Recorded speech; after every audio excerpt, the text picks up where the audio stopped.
Hello? Hello? Hello, hello? It's okay?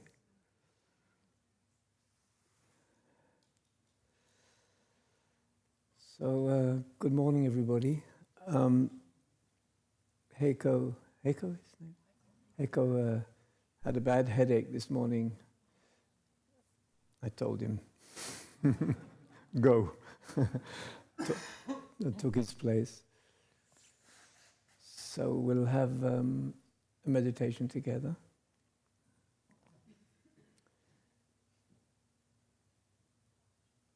And I want to start off with an image connected to our posture, the way we sit, chair, cushion, doesn't matter. And the image comes from my chickens. Because I noticed that when a chicken is sitting on eggs, it goes like this, and then totally immovable, doesn't move one little bit. So we can go like this and then feel we are immovable. Nothing, nothing can move us.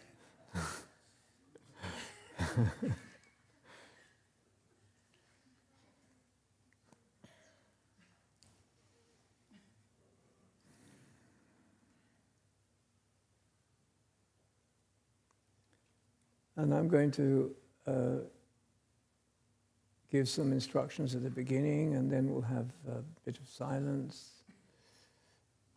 And then there'll be a short break to move the body, and then we'll do the same again.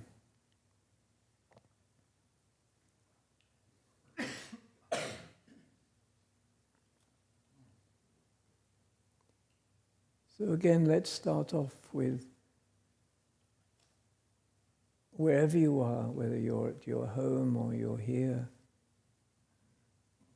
a sense of allowing the outside and the inside to be one.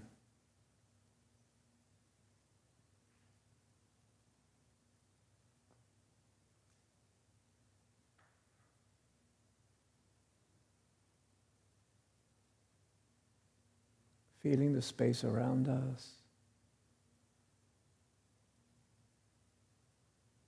There is a world in front and behind, and there is a sky above.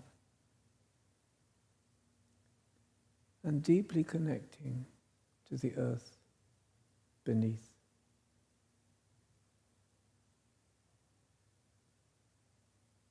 Feel the relationship that we have with the earth beneath us. The earth is pulling us with gravity. We feel the earth. The earth is inviting us, is talking to us.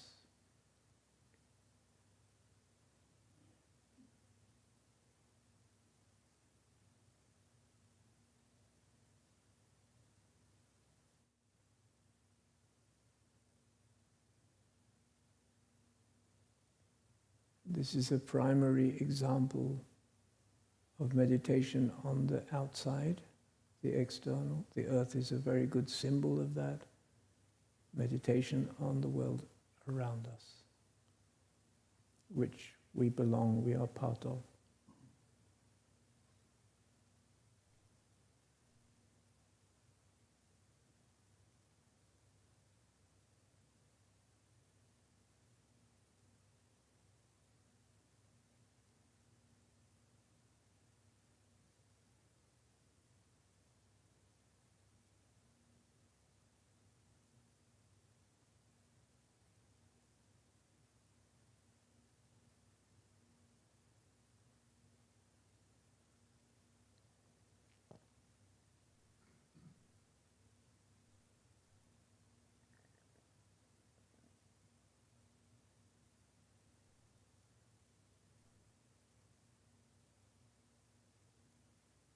And then we can go on the inside,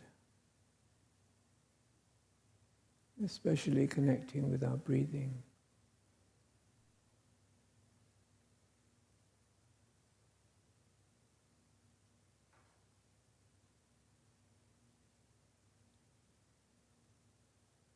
But the breathing too is inside and outside.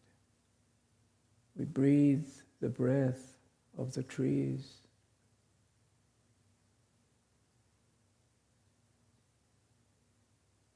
We are breathing, but everything around is breathing.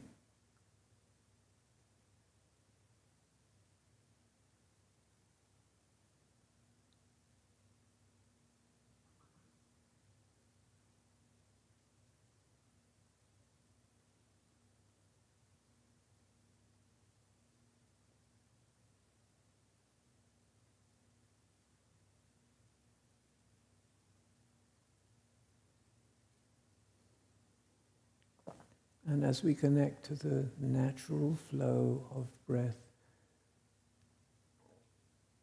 we begin to get close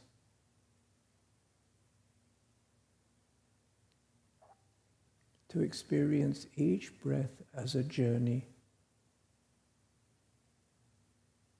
It comes into the body, it makes change, it moves through the body, it leaves the body. All of that is known and experienced. One breath becomes a world, a journey.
Calming the system,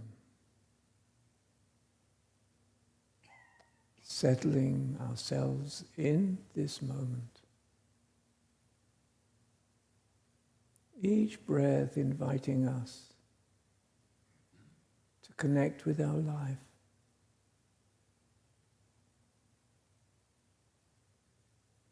to collect ourselves, to be intimate with this life. Feel the breath as it moves through the body.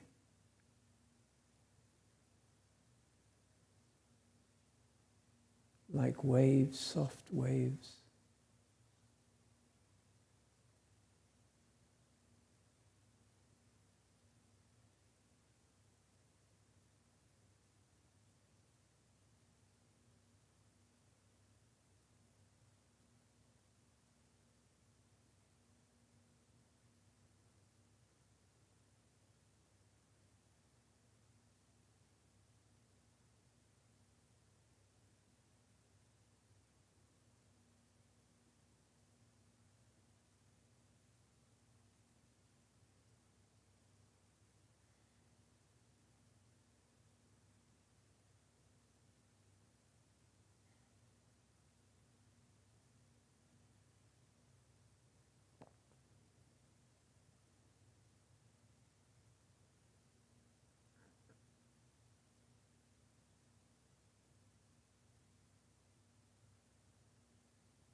And get an intuitive sense of anicca, that everything is changing, moving, flowing. Nothing is the same for one moment to the next.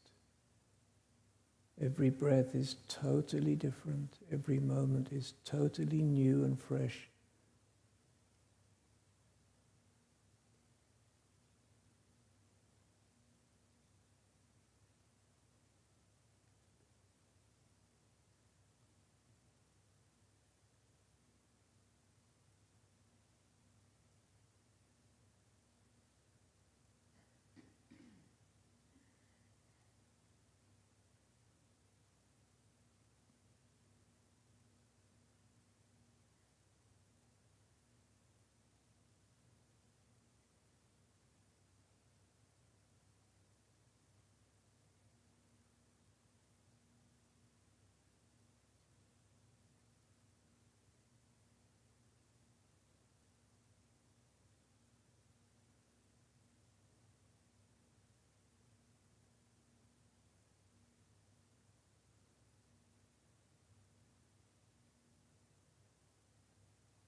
And the thoughts in the mind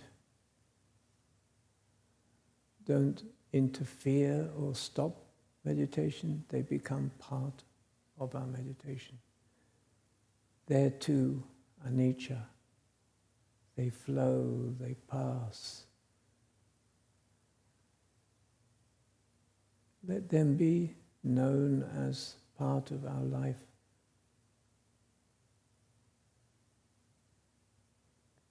Like clouds in the sky passing by, or feathers in the wind. That's our thoughts, feathers in the wind. And then come back to the body.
if we feel lost or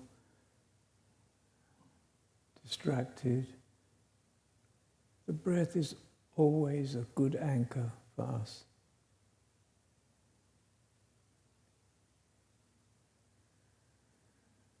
It brings us close and intimate with our life again. It brings us into the here and now. And yet it's subtle and quiet and calming the system.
So I heard that you usually have a short break after 20 minutes or so, and if you're new, relatively new to the practice, you're welcome to just take a moment to open the eyes and a little bit move the body.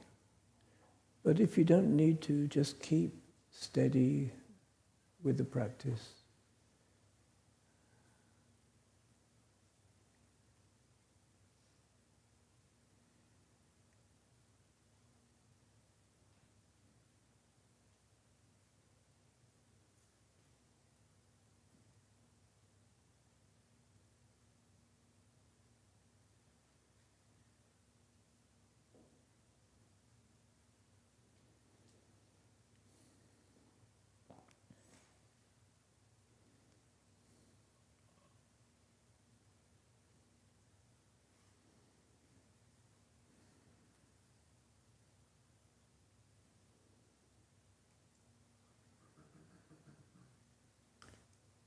And we'll come back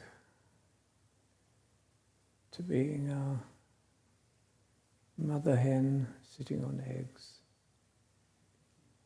steady, immovable like a rock in the stream of water, of activity, of mind and body, sitting like a rock.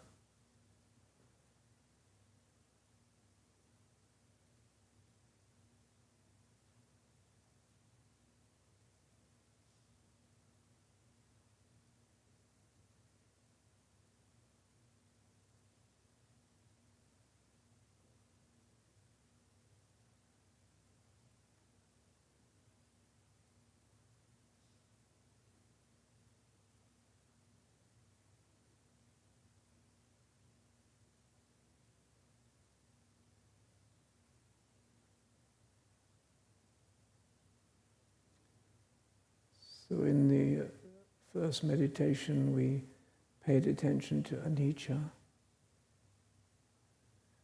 the flow, the change, the changeability of everything. In this meditation we can pay a little attention to anatta, the understanding and experience that things are happening by themselves.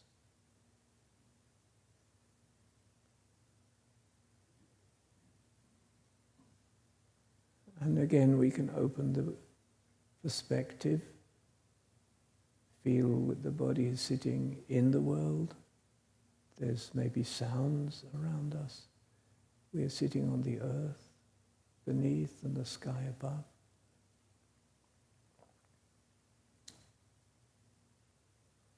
A little bit open.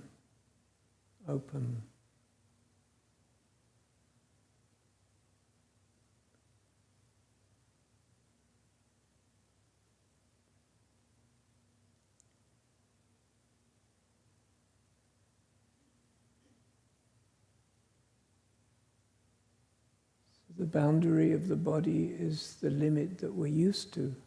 It's a habit to say my body ends in a certain place. And let's a little bit go out beyond that.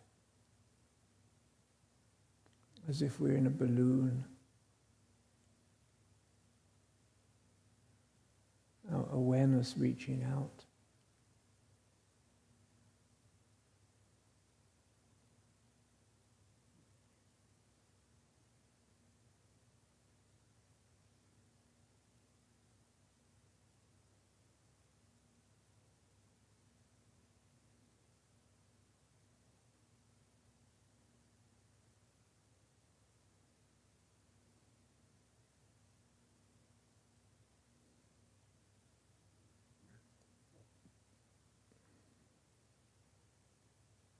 And already beyond the usual habits of where is my control, where am I?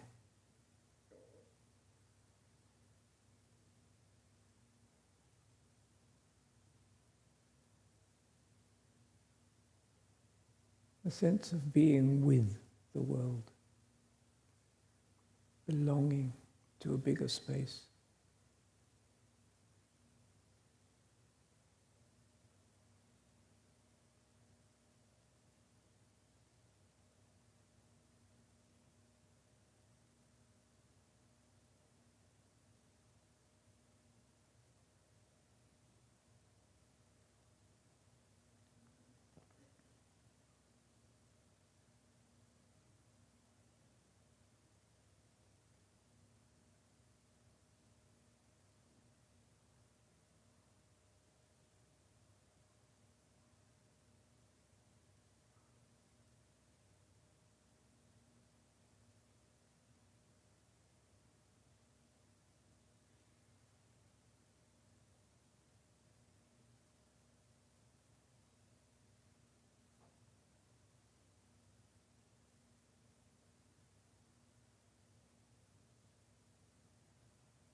And we can go into the inner world.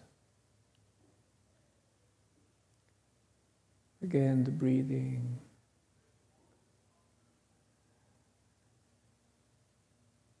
The aliveness.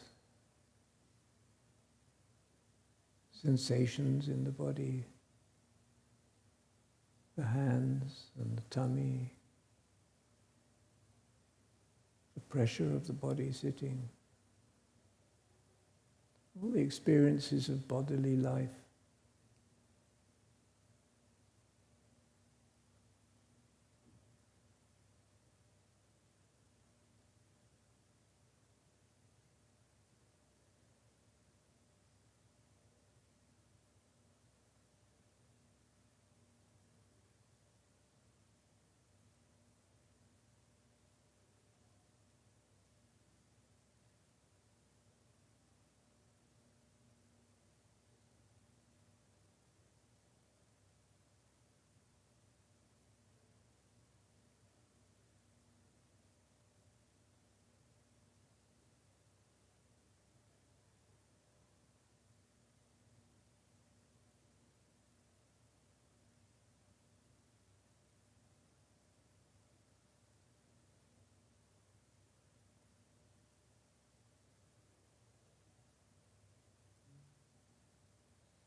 Each breath is fully known from beginning to end. And the gap between the in-breath and the out-breath. But at the same time, we experience it doing something to us, like a kind of inner massage, calming,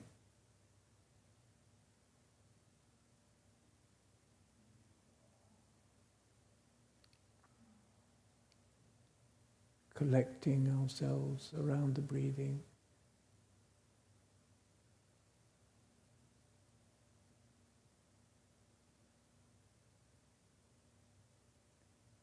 Celebrating this one breath that gives us life.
And maybe get a sense that the self is not in control, but is witnessing. We only know we're breathing because there is a witness.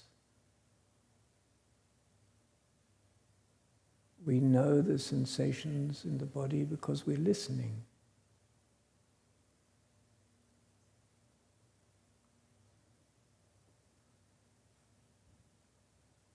So just get a sense of the quality of the self as a witness, observer.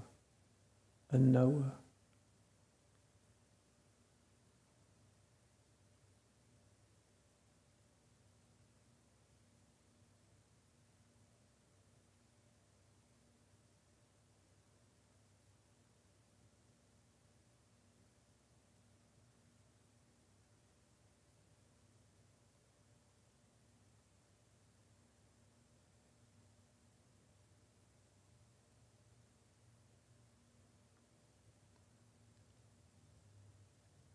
And when there is thinking, we know the thinking is happening because we stepped out of the thought so as to see it pass by.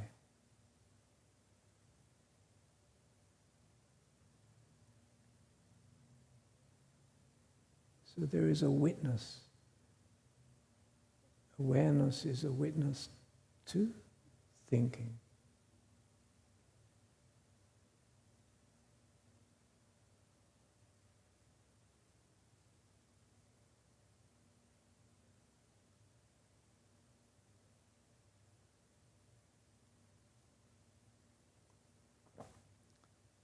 And the thought passes by and changes and flows and disappears, and the witness stays.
And we can get an insight into anatta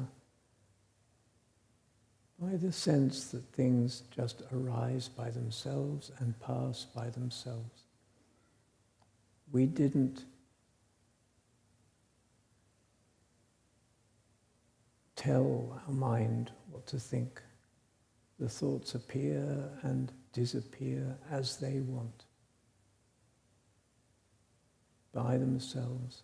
Sensations in the body appear and disappear by themselves.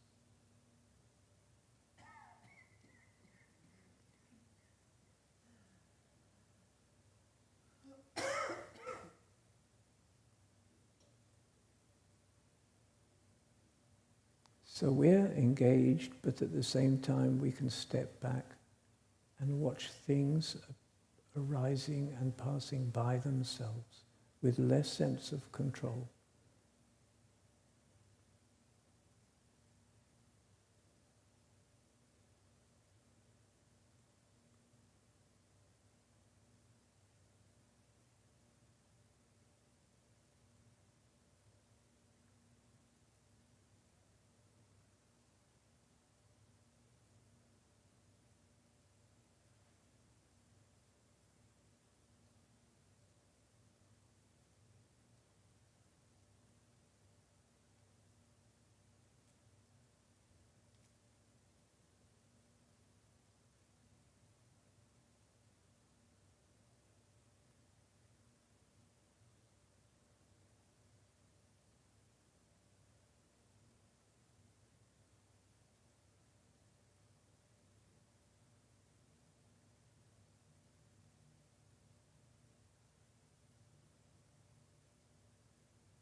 Okay, so there's a break now.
So hello to all of those on the Zoom. If you can quickly put on your video, that's wonderful, so that Stephen can see you a little bit from wherever you are.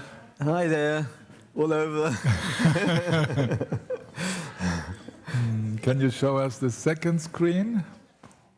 Mm-hmm. Hi everybody. Yeah, it's very nice. Very, very good. Okay, and back to the first one. The third and fourth screen, they never show their videos.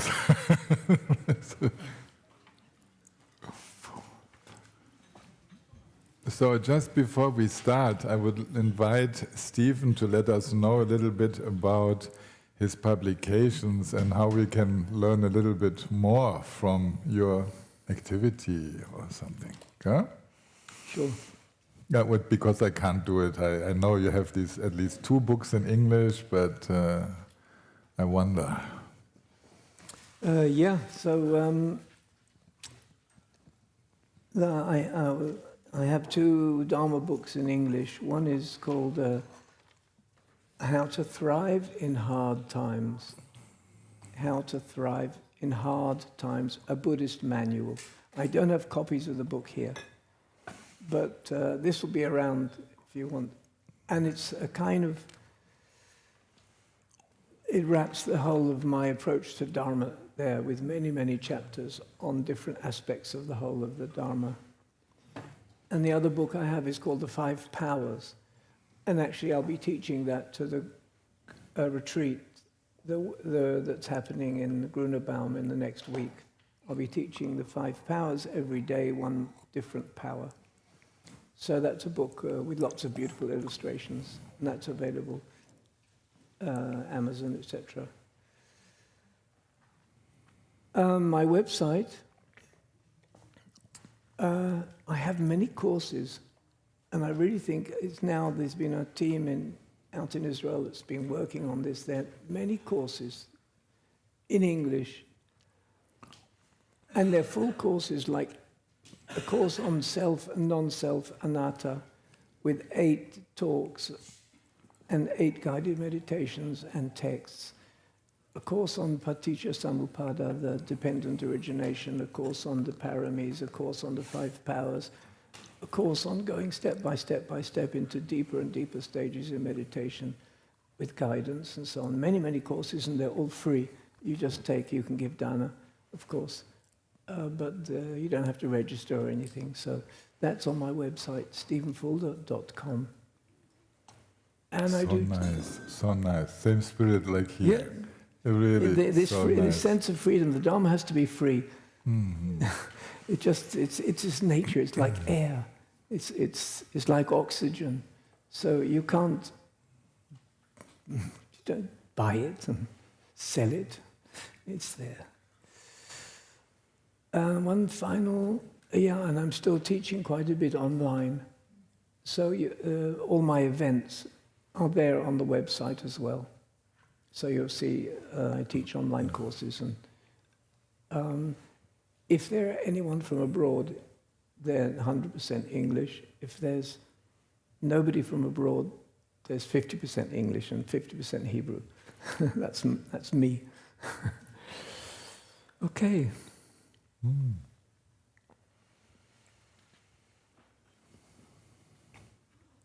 Actually, I'm just sitting here because I'm so used to sit here, but Stephen is going to do the whole morning with us, and you make us enter and into the subject and the meditations, and take care that before 1 hour is complete, we will have a break, like this for the translators in the background is very important. Okay, so break it at 11. Yeah, a little bit before or at 11, something like this. Okay, yes. Fair enough. So I'd like to start with a meditation, and then I'll give a talk.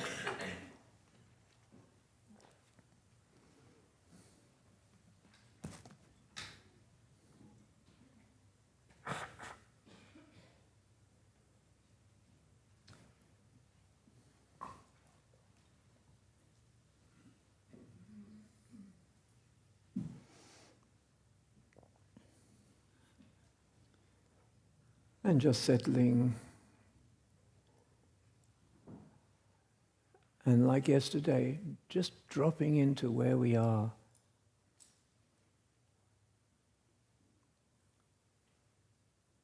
And this sense of dropping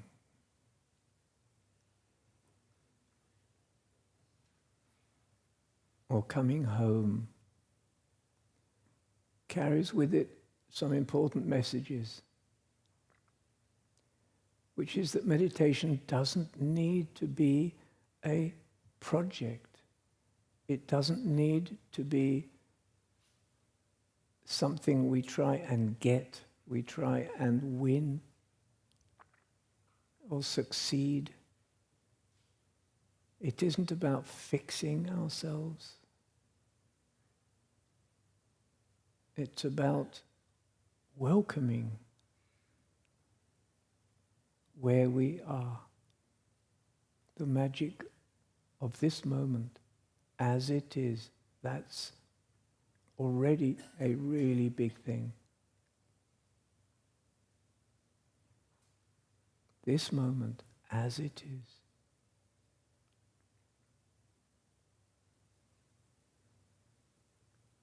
And let's celebrate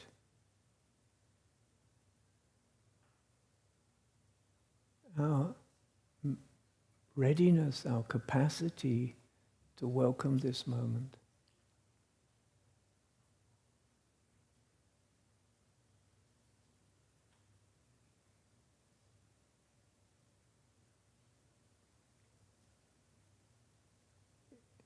It's celebrating the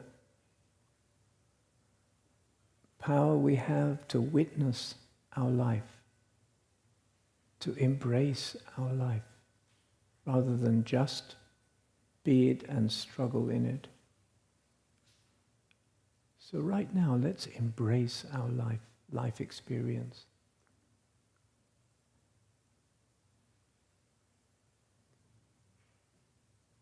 Sitting here quietly,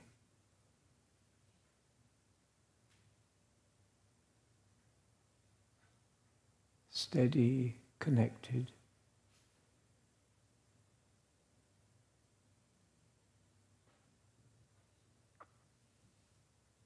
Breathing the body.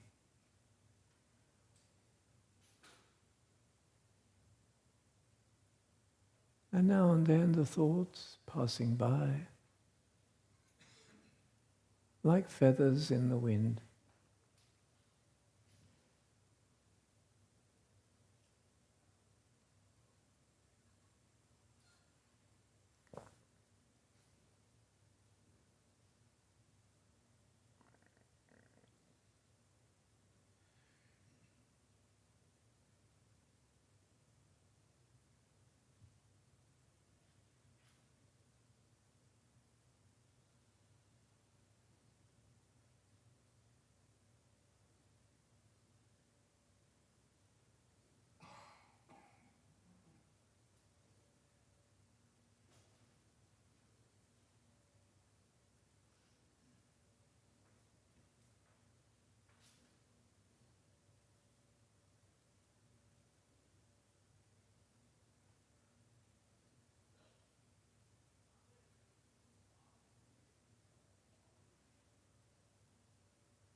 And knowing that the witnessing of our life right now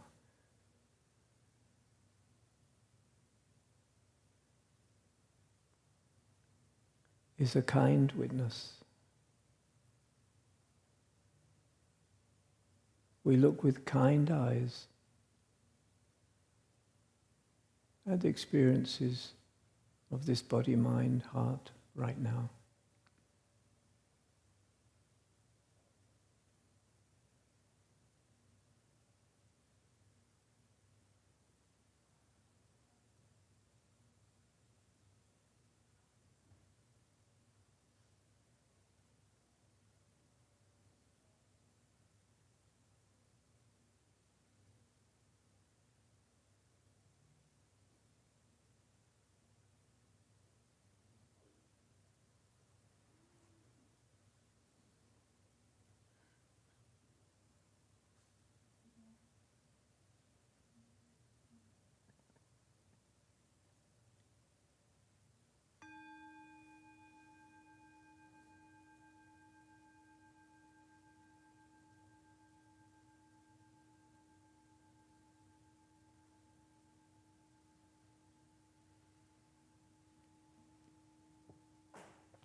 Okay, so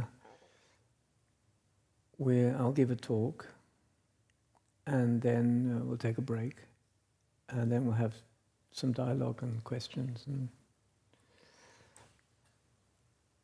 and click fingers if I'm too quick. Okay.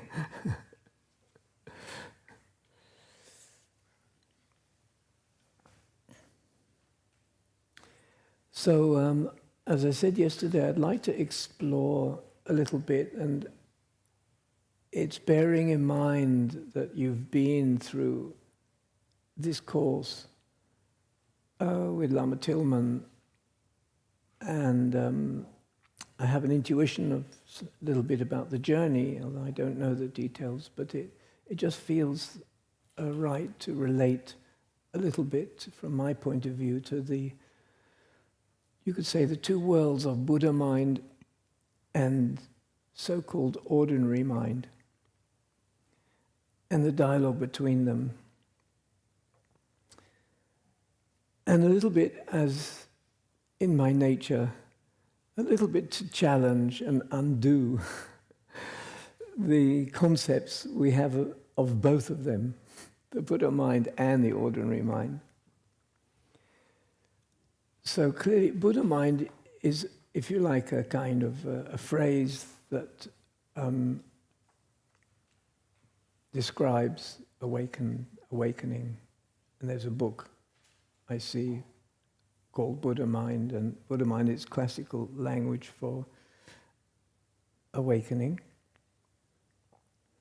But it has in it the Buddha as a word and a person, an image, and that already puts it a little far away. And we can get easily into a situation where what we hear about, what we feel about, what we think about awakening puts it very far away. And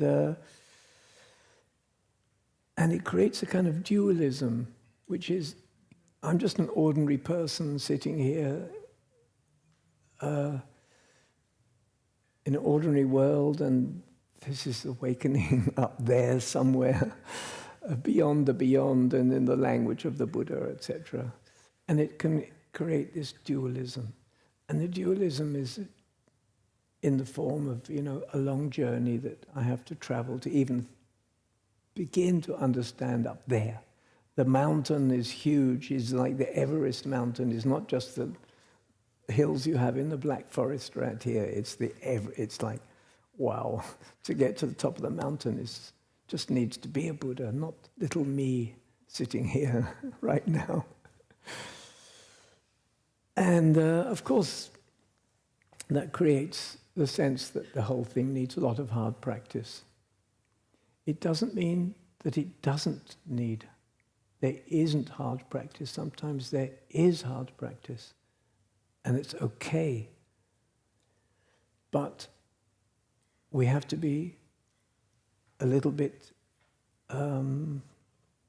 questioning this dualism. But the dualism applies also to the ordinary mind that we see as being busyness and struggle and hard work and all. Who was it? There was a biologist said that life is nasty, brutish, and short. And we can get a sense, we can get a sense that the ordinary mind is just hopeless, just hopeless kind of doing, and then dying.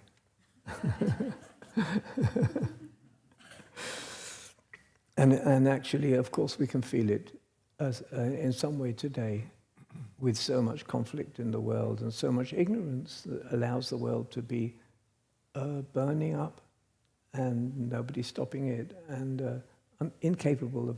So we feel, yes, the ordinary mind is kind of pretty lost.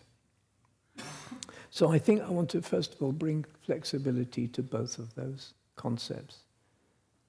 to challenge both of them as being dualism far away.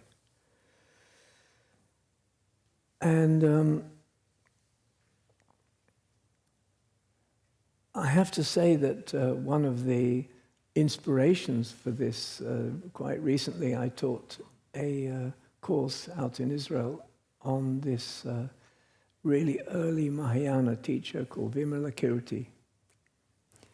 Amazing, amazing, revolutionary, really wild. So he took all the early monks and the arhants of the Buddha, Sariputta and Manjusri, and he just took them to pieces. He just kind of undid all the early, and clearly he came from Upanishadic, non-dual, Hinduistic, very ancient, non-dual Hinduistic place. And with that inspiration, took to pieces this sense coming from some hundreds of years after the Buddha not so much there, but hundreds of years after the Buddha already, it was very structured and very step by step, and very much a territory of the monks, and very much a kind of system. And I'm delighted, and he's very wild. He's really wild. One of the things he said is just great. I hope this won't offend you. He said, to one of the images of the early arhants, he said, actually, what do you do when you teach? And he said, well, I teach Dharma and practice and this and that. And Vimalakirti said, no, you're a make-believe teacher teaching make-believe students a make-believe path to make-believe awakening. Undid the whole thing. So I was quite inspired by Vimalakirti in reading it, and as a revolutionary, and it's really, I think we do need to question the dualities. The Heart Sutta does it beautifully. The Heart Sutta is the center, the iconic sutta of the Mahayana world. And it just says it so beautifully. It doesn't say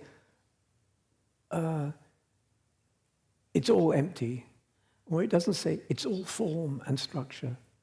The Heart Sutta makes it much more fluid and non-dualistic. Form is not other than emptiness, and emptiness is not other than form. Allowing form and allowing emptiness and the dialogue between them, allowing consciousness and allowing consciousness to be empty, and yet consciousness is conscious of, allowing the dialogue between the two. So it's very much there, and I would like to use the word being playful, playfulness. To be playfulness with the dualism. It doesn't mean deny form and just put formless, but being playful with both.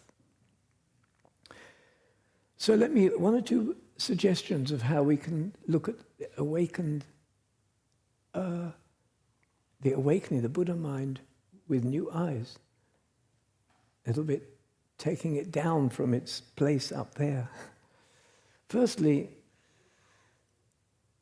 we are fundamentally aware beings. Right now, you are all using awareness to know, to listen. You know you exist. You know you're listening. You know there's presence. You know the sky above. You know you're sitting here. That knowing, that's the same knowing as the Buddha. It's not a different knowing, that the Buddha has a knowings, which has nothing to do with... It's the same knowing that the Buddha... So we have a capacity of knowing, which is huge.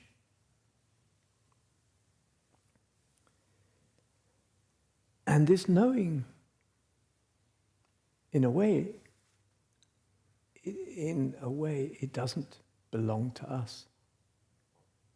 It's part of the universe. We are part of the universe. It's not that, we're small little packages. We're part of the universe. So that's big. So we're bigger beings than we realize.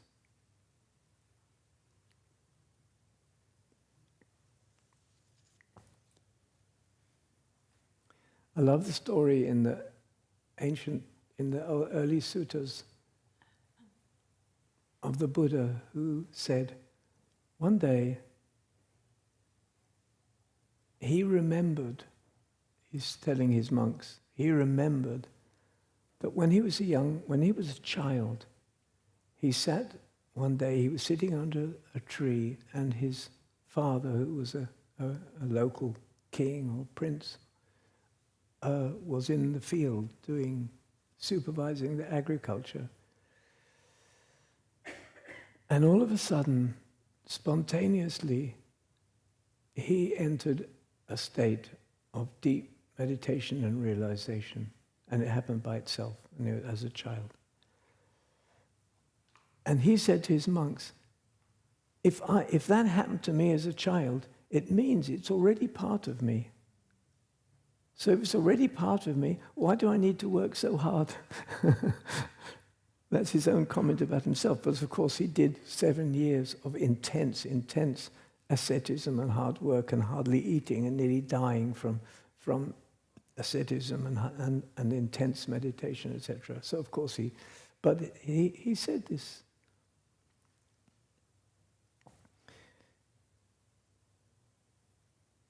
Our longing is the voice of awakening in us. Our sense of almost like dedication, intention, wish for transformation, our longing, which we know, our prayer, inner prayer, all of that is already the voice of awakening. If we don't have that voice, if we don't have that longing, we would just be a robot. So it's already working in us. We have inspiration, we have a sense of goodness, we have a heart, we want to be with and belong, and we have love. And all of these are voices of awakening in us already. And if you look at the small moments, I really love one comment from, I think it was Lama Surya Das, about the 5 gaps in the consciousness. He said there's 5 gaps, and these are little gaps which show you something infinite. One is sneezing. One is blinking. One is going to sleep. One is dying. And one is orgasm. 5 gaps. But it just shows something about the gaps where we meet perhaps something which is not formed and structured in the mind. And we can think of other gaps that we have.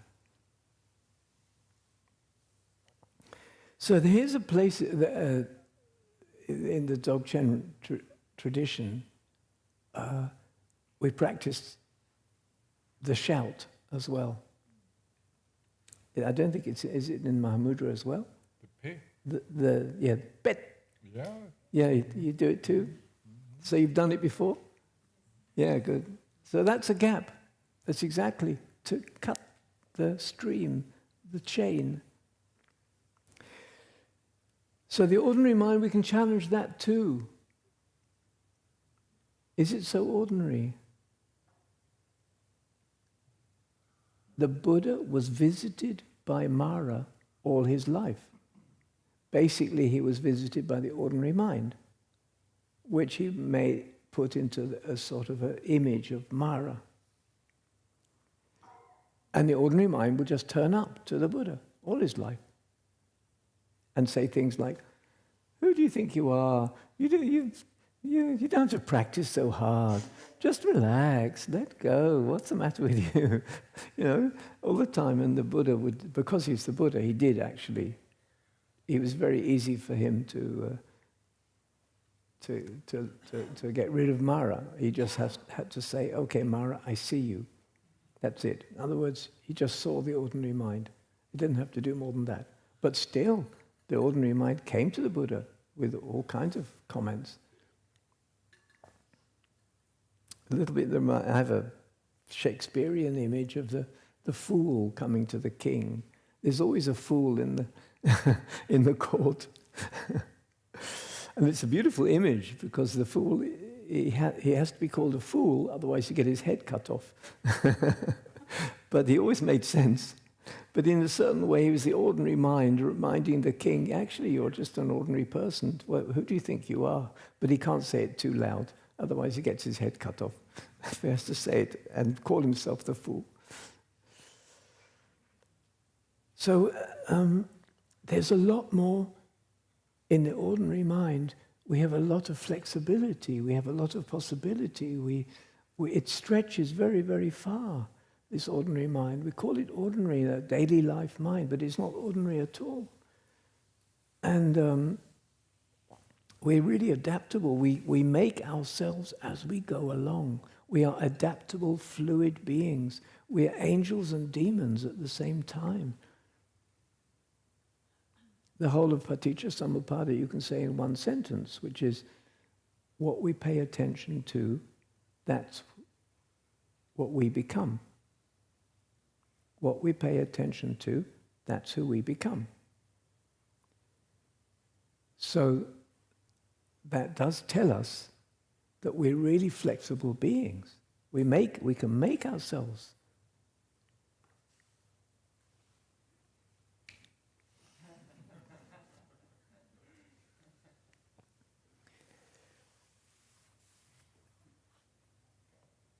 And the ordinary mind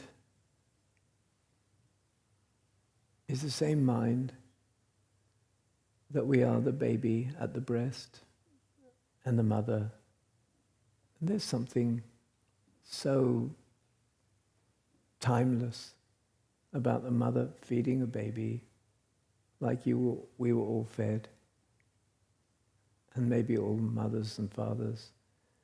And just sense that timeless space.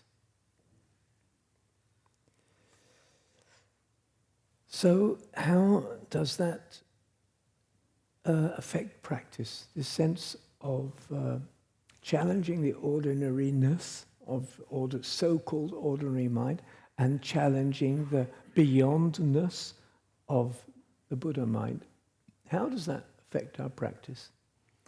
I think the first thing which is really helpful, is that we are all parts of the mountain as we climb the mountain.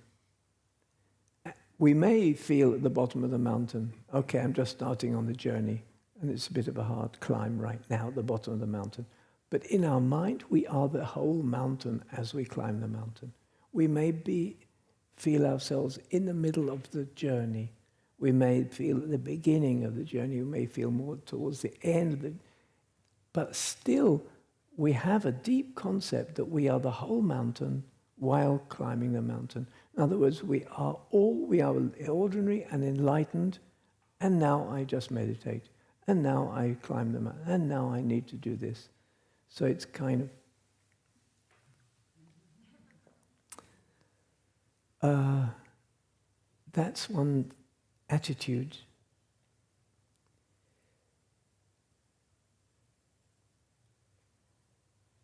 We carry ultimacy with us.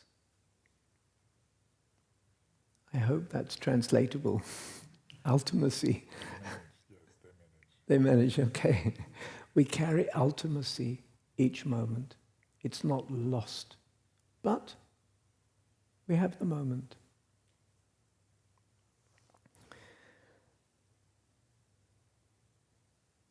So as we're on the path, we don't forget ultimacy. Second aspect, how it affects practice. Intimacy. Getting close to small things. And, people ask, well, breathing? It's boring. What's special about a breath? It's just a breath, no? Or why do I have to look at the sensations in my fingers? Is that spiritual? Is that really spiritual? What's spiritual about that? No, I want something that feels bigger.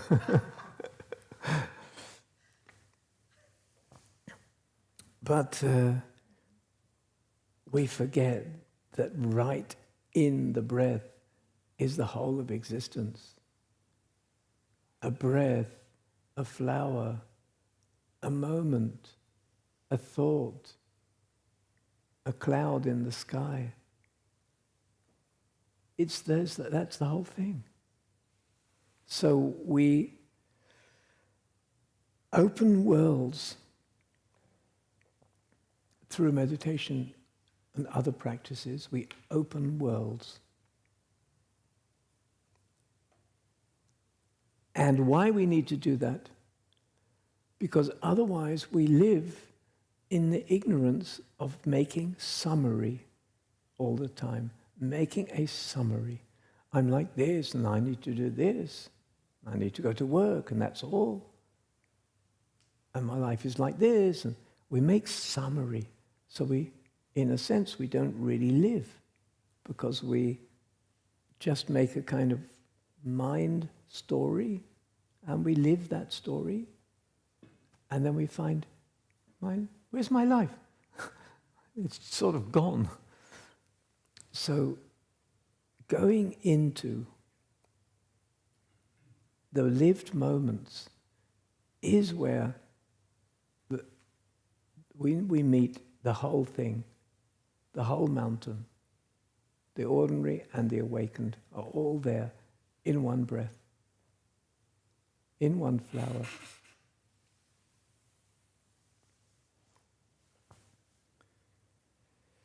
And it's important, of course, if we have to work with difficulty and suffering and pain. Because if we dive into pain with that attitude, then we begin to open the experience of difficulty and unwrap it and unfold it. And it opens. And we see many layers. So it's not, if we have a summary, well, I just have to go to the doctor and life is shit, and it's just a difficult life. Living the summary called suffering. But if we actually dive into it, it begins to open. And we find layers and messages and liberating insights. Even inside pain, we find non-pain. We meet existence. We meet all kinds of levels and layers. And so pain experience, whether it's pain in the back or pain in emotion or pain in the mind, sadness or... So diving in is a key.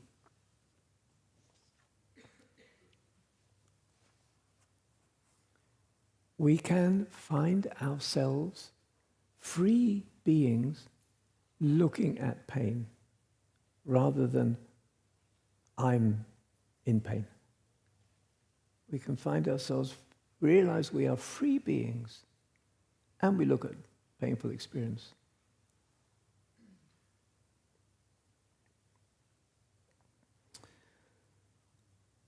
So the diving in to our experience, the sort of opening, we see that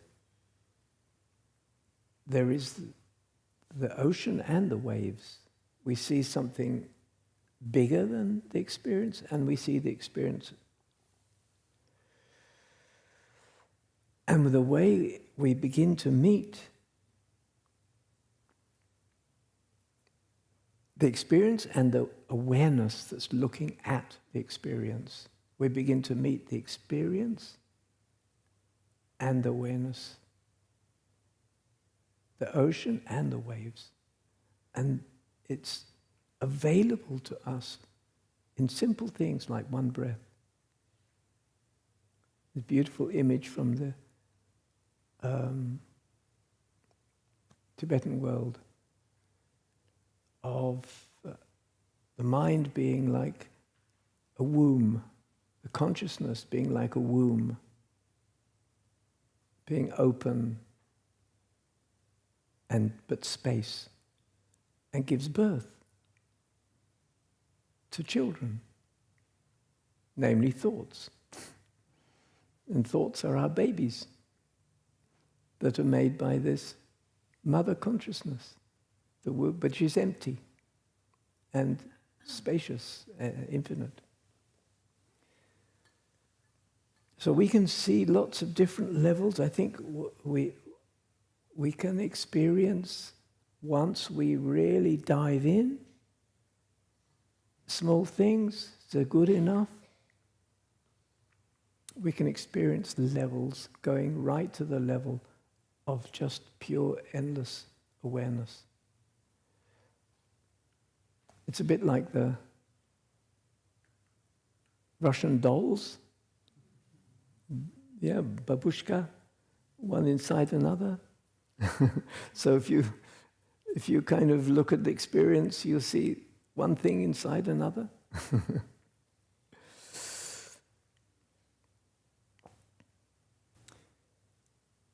So it's that available through getting close, through seeing, through opening, through looking and seeing things that we don't usually notice. That's one of the powers of meditation. We begin to open doors that we usually don't open. We see the elephant in the room that we didn't see, that was just kind of controlling us. And of course, if we see the elephant in the room, we also see the room. Once we see the elephant, we see the room as well.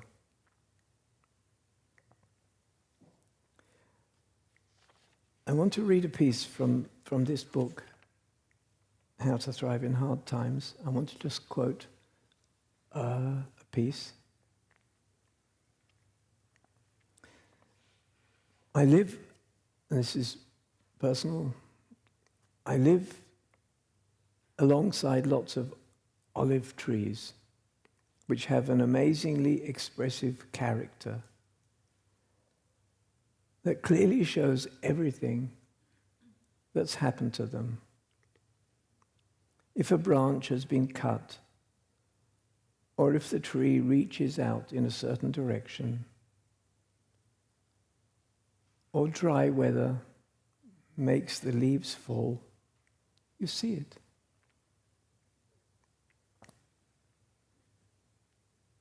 The shaping of the tree is its memory. It's sankhara, meaning structure. A response to conditions. The tree doesn't have a problem with that.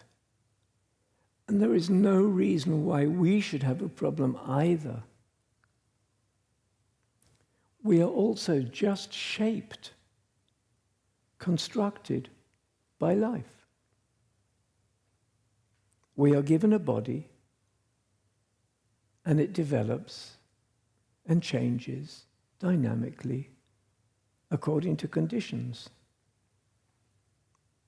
And we arrive in each moment as we are. And the world arises and meets us as it is. And all we need to do is to appreciate it and let it be. Stories are just stories. Narratives are just narratives. And embodiment is just embodiment.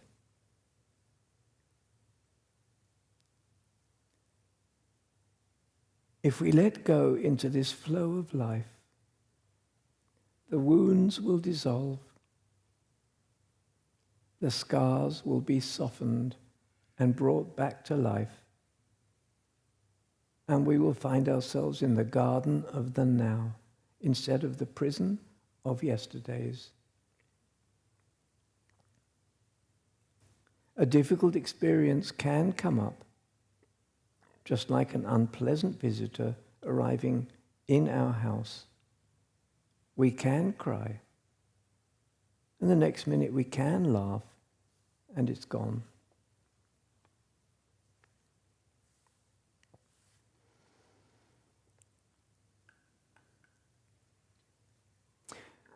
So another aspect of our journey, our practice, which comes from what I said before, the fact that we are the ordinary and the mind and awakened mind mixed together, is that we can really trust that if we are on the journey and present, it does the job. So we may have a tendency to keep checking ourselves.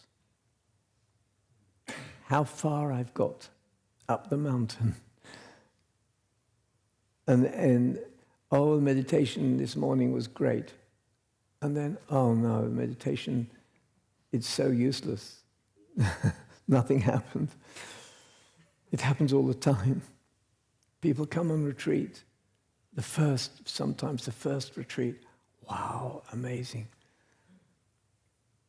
Do you know how many times I get people on the second and third retreat saying, nothing's happening. it's all, where's the ecstasy? So we understand from this sense that we are all parts of the journey wrapped up. We can trust presence to do the job. If we stay present and aware, it does the job. We need patience. We need trust. But it works. So we say, oh, meditation is not very good, it's not very good. But it does the job without us knowing. Things change in us. Sometimes people ask me, oh, I've been practicing for 5 years and I'm still getting angry. And I say, okay, what happens when you get angry? How long does it last? How often do you get angry? Is it really the same as 5 years ago? And it turns out, of course, it's totally not anywhere near as bad as 5 years ago. But if you think that because you meditate for 5 years, your anger will disappear, it's unrealistic. Anger is a deeply biological response. So we have to trust presence, that it grows gradually. And things happen that we don't even know. I've been doing a lot of research in universities in Israel. I am not the researcher. I am the one I'm the rabbit. I'm the one that they test.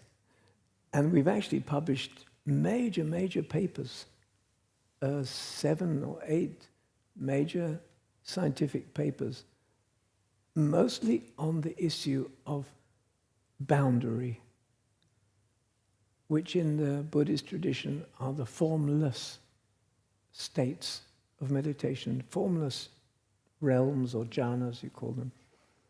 So I've also trained people to practice spaciousness, meditation out, spaciousness, because that's something that you can measure in the brain waves and brain tests. And it's really amazing what's happened. The brain changes, and we've published all these papers on, in a way, it's a touch of non-self. So they're papers about the self and the non-self. But the meditation was to do with boundary, moving boundaries, and so feeling yourself not inside the box, limit here, but in the world. That's been the practices. So, and then they go into, myself and others go into all these exotic machinery to measure brain waves, MEG, MRI, EEG, etc., lots of.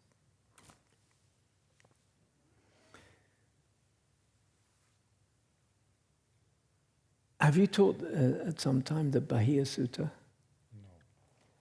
So I want to talk about it. It's a lovely sutta, lovely text, and it really does illustrate what I'm saying.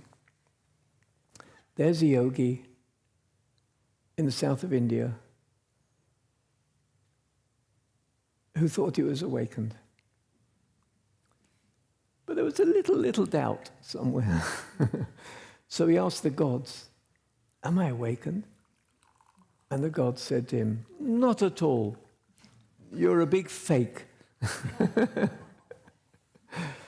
So he said, "What do I have to do then to awaken?" And the god said, "Go to the north of India.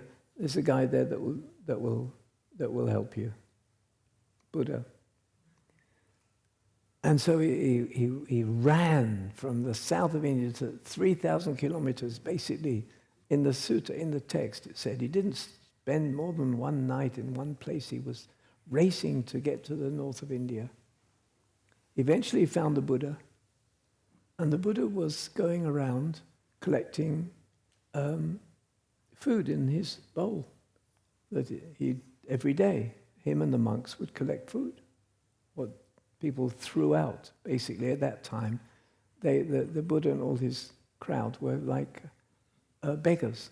They just went and whatever was left over food they would collect. Anyway, he said to Bahia, "Sorry, I can't tell you now anything. This is not the time." But the Bahia said, "You have to tell me. I need the teaching now. I've walked 3,000 kilometers. I don't have time." And the Buddha said, "Sorry, this is the wrong time. I can't give you teaching right now. I'm collecting my food for the day." And he said, "No, I can't wait." So the Buddha said, "Okay, if you ask me 3 times, I'll give you teaching, but short."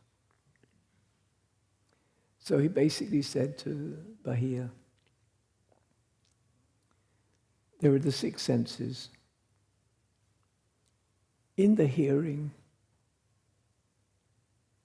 you should just be hearing. That's it. Nothing more than that.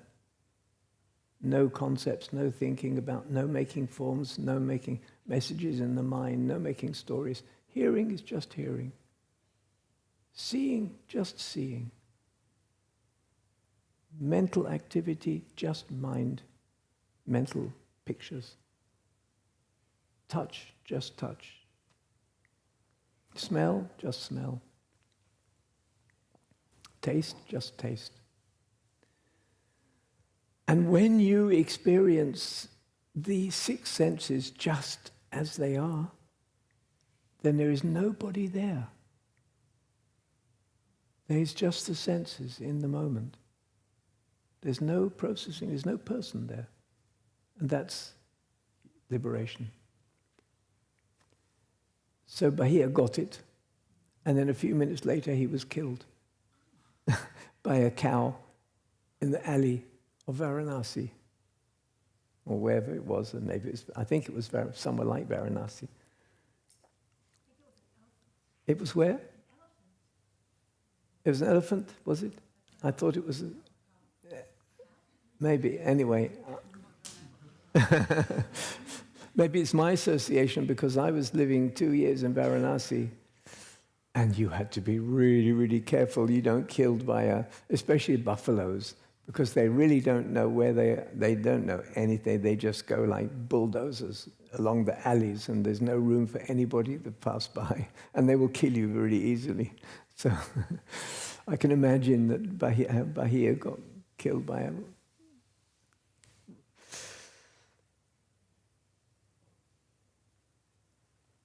I give you this story because it's relevant to the simplicity of practice that seems not very spiritual.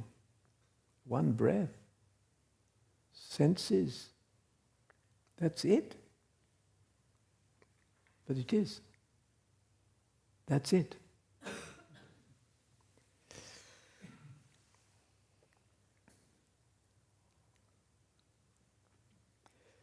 So another aspect, and I'm going to come to a close in a minute, another aspect that's important is if we have this sense that the awakened mind and the ordinary mind are in dialogue inside us, it helps us to surrender. There's something there that we need to drop, like in the meditation that I gave, to surrender. Because otherwise the spiritual life also becomes a kind of a battleground or a project or a problem. Someone said, life is not a problem to be solved, but a mystery to be lived. So we have to the surrender helps us to come off that sense that life is a problem to be solved and a project and I have to get there. And we keep surrendering. And more space, opening up more space, and then things arrive. And we really have to be ready in the not having views of what is awakening or having a view of what is non-awakening, ordinary, not having views of ourselves as an ordinary person or a view of ourselves as an awakened person, but just to open space. And things arrive by themselves. And so many times people say, what do I do? How do I do this? How do I solve this problem? How do I manage this conflict? And a lot of the answers are about opening space, and the answers arrive. And in quite a mysterious way.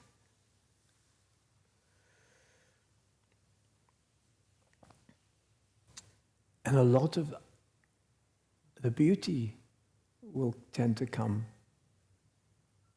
by surprise, by itself. The joy, the mudita that maybe you heard yesterday, joy of life. I remember a book written by an English academic. It was called Surprised by Joy. And joy comes as a surprise. And if we try and build and design a project called I Have to Get Joy, it gets far away.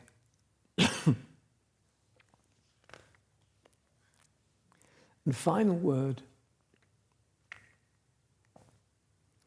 the life is a mystery. It's not a problem to be solved, but a mystery, meaning that we need a sense of curiosity and questioning. And it's partly, in a way, the surrender. This sense that not knowing, we can it's not knowing is not sort of the beginning of Alzheimer, kind of spiritual Alzheimer. Otherwise, they'd have to lock up a lot of great teachers. It's allowing not knowing, allowing ourselves to be okay with uncertainty, to be okay with not knowing, to be okay with mystery.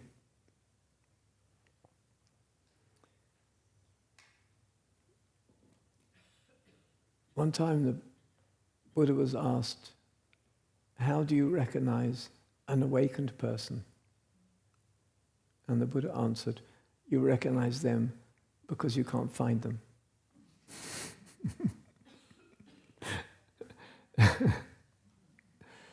And the person said, well, what does that mean? You can't find them. And the Buddha answered, it means that any concept that you have or label in language that you use or description that's in common language don't apply anymore. They're not relevant anymore. That's why you can't find an awakened person.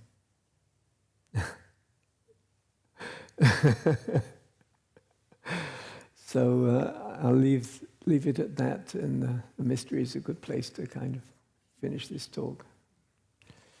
Thank you.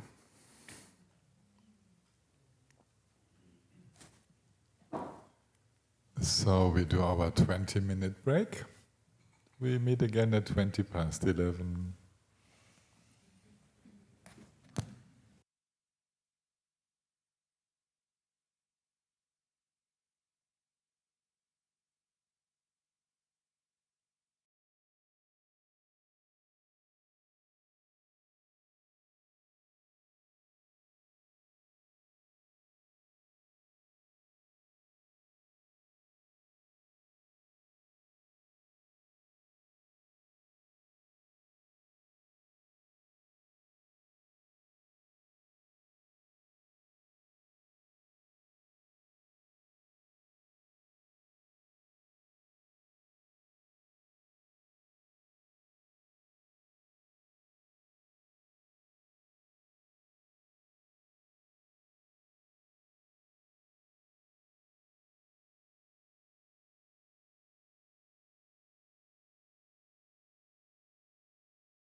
Barbara, we see you now, and then it's easier to know. Slow down, please. Very good.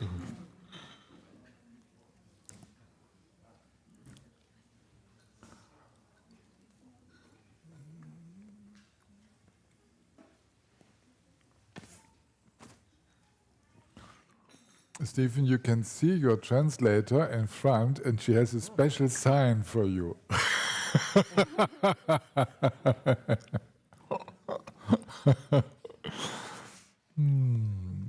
She is very experienced.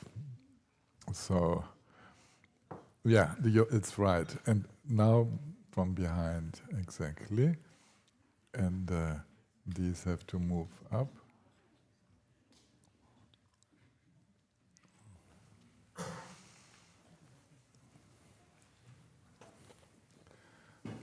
So the microphones are ready for participation in the group. And I pass on to Stephen.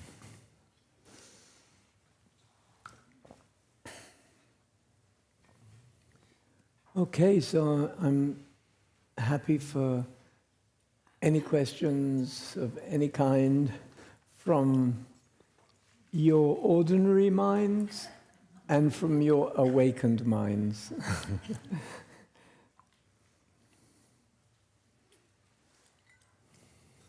Eva, dann Iris. Guck mal da hinten.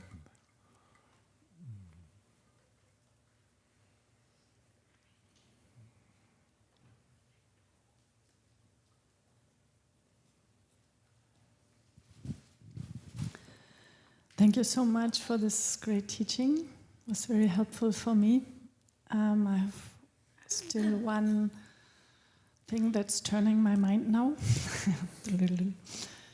And this morning in the meditation, you were guiding, I understood that you said that the mind that observes is stable. And I really could feel this, wow, that gives stability to observe, just to observe. And I had a lot of body reaction, heat, and all this came up. And then my mind started again and asked, but I understood that nothing stays stable.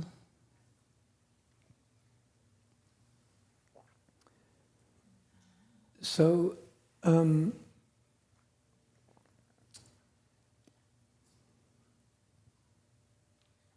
it's partly a philosophical kind of question about, if you like, the Buddhist way of looking at the world. And it's partly a practical issue. I was teaching a little bit about anicca, everything passing, an experience that everything is moving. And then the one that is observing that tends to be more stable. So there is an observer that is observing change, like a witness watching thought pass by. The thought is very obviously moving. The witness is less obviously moving. It's almost a position.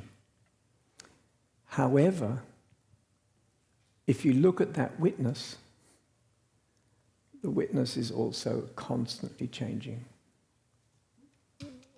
It's not one thing. But it feels more stable, the observer.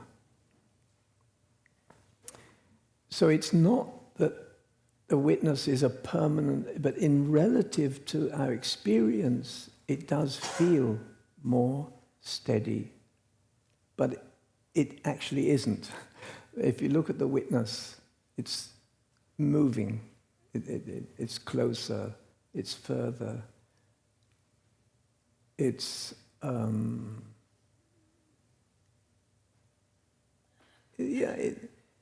it feels more stable, but it's also not stable. However, the awareness, the total awareness, like the empty, spacious awareness that knows, that is part of the universe, doesn't change. The Nietzsche doesn't apply to that. Can you repeat that? My mind was somewhere else. The last sentence. Which part of the universe did your mind go to? Same universe.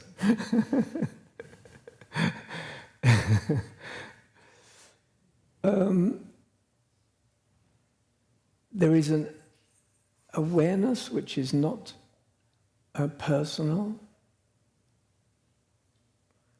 which is not the awareness that knows dualistically, that knows something, that is,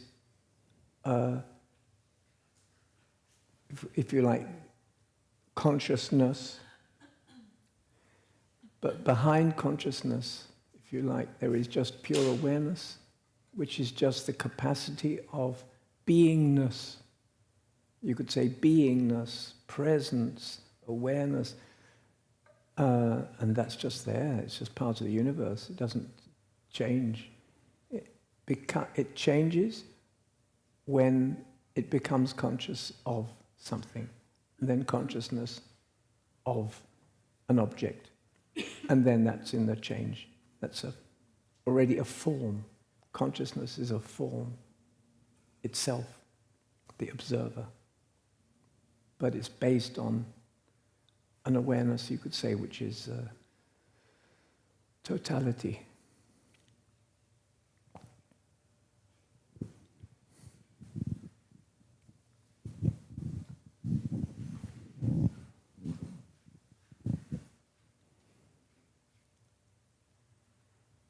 Jetzt kommt die Iris.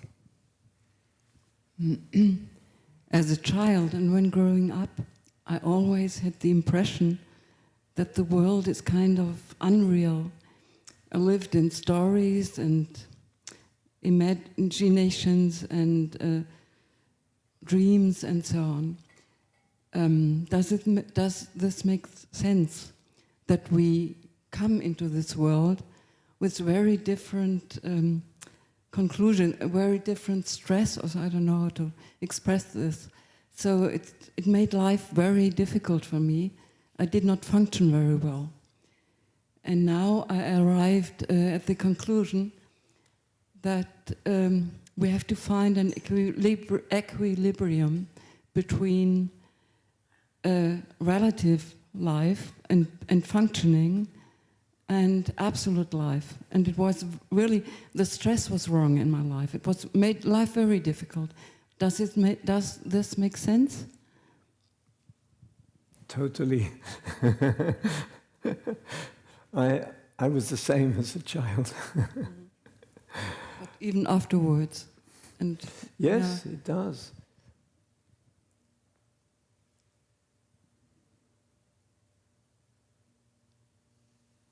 There's stages. And I do think that in some way or other we do need to see the conditioned life around us as a game. A little bit like what I said about Vimala Kirti, that said, make-believe teacher teaching a make-believe. I think because it's based on conditioned constructions, and they are constructions that are formed by habit and by culture, and then given the sort of label reality. But then they cannot. But what is real is the tendency and need for all life to make story of itself. So I look at the wild pigs that keep attacking my place in the north of Israel, lots and lots of wild pigs. And I can see the stories that they tell themselves. Here is, oh, why did they take away this good juicy food that we had yesterday? The tendency to make story is there in life. And the word ahamkara is an old Pali language word which is very nice, which is the creation of I amness. The creation of I am here as this. Yeah, sure. Yeah. But I think we can live with the understanding that all life makes story, and we don't need to call it reality. But there, I think, is the second part of your question, which is very beautiful. If we understand that reality is the tendency to make story, but we don't have to believe the story, we're in the dance. And then we can go to a place which is bigger than believing in the dance, and we can even dance in the dance. It's okay. We can dance the same dance as everybody else. It's all right. But we do know it's a game. But we have to arrive there, and that's not so easy. It hasn't been easy for me. Well, I think what I was saying earlier, and everything you know, because you're coming here and listening to Dharma, and that's what does it. Well, you already know it. Even from your question, you know it. Yeah, now. Yes, you know it, because you couldn't have asked the question without already knowing that. So coming here gives us a sense that there's a bigger space, and then we can go back and play the game, the dance, and, whatever it needs. Thank you.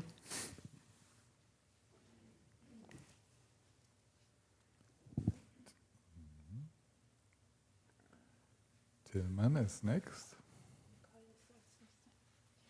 Nicole. Okay, good. Good to see you. Stephen, thank you for being here with us. Yeah. And my question is about shame and guilt. About? Shame and guilt, yeah. Because I recognize it at myself and also, in our community. It's there. And what do you think about, or what can you say about shame and guilt, and to be with this state of shame and guilt?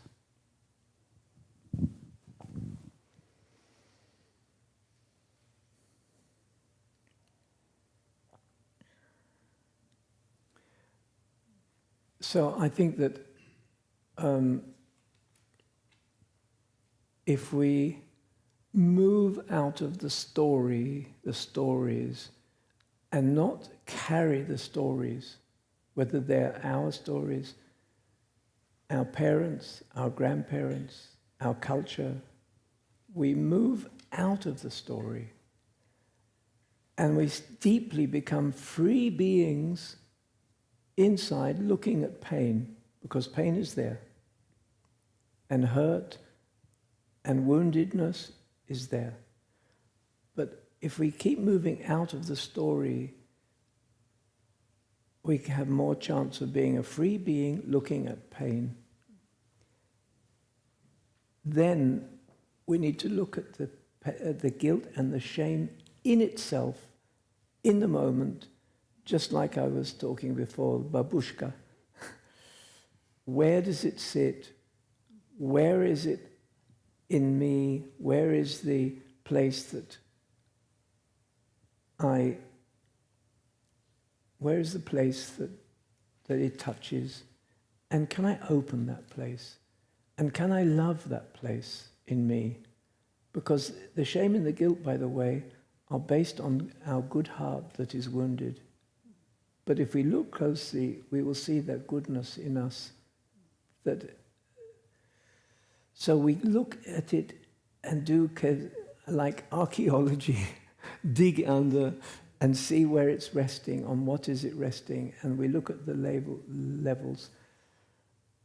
And then we have a possibility of the emotion that is formed into shame and guilt becoming more universal, and then it becomes sadness. And sadness is a beautiful feeling in a way. It's all right to see sadness because it's overlapping with compassion. It's so close to. So, for example, these days when there's war going around, and my own experience in Middle East, I feel sadness a lot. And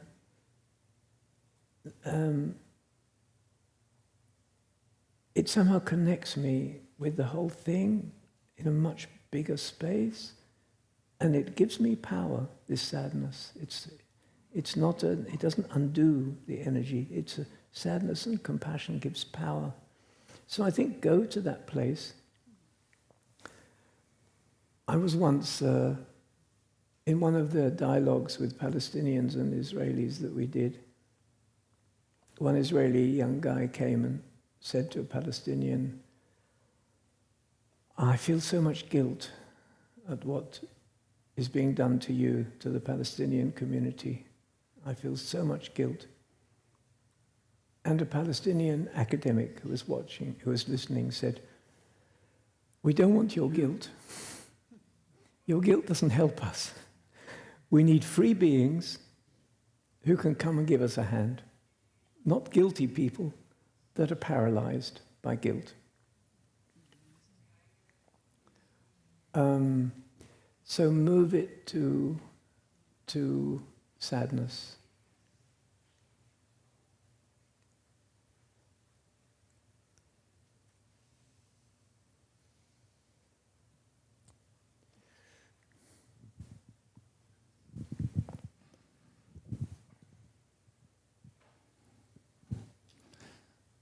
I have a question about meditation practice. You encouraged us to surrender and to open to our experience. And this is something which I'm actually discovering for myself. I'm very happy about this. And I want to ask you if you have an idea or a recommendation what to do if fear and panic arises. So I encounter sometimes moments of panic when the option appears of that the reality I've been experiencing all the time somehow vanishes. Yeah, I feel you know very well what I mean. And is there a good way to deal with it? So better surrender to the fear or respect it and wait if things develop by themselves? That's my question. Thank you. So first of all, understand that fear is our protector. It's sometimes not needed, or many times not needed, but still it's a protection.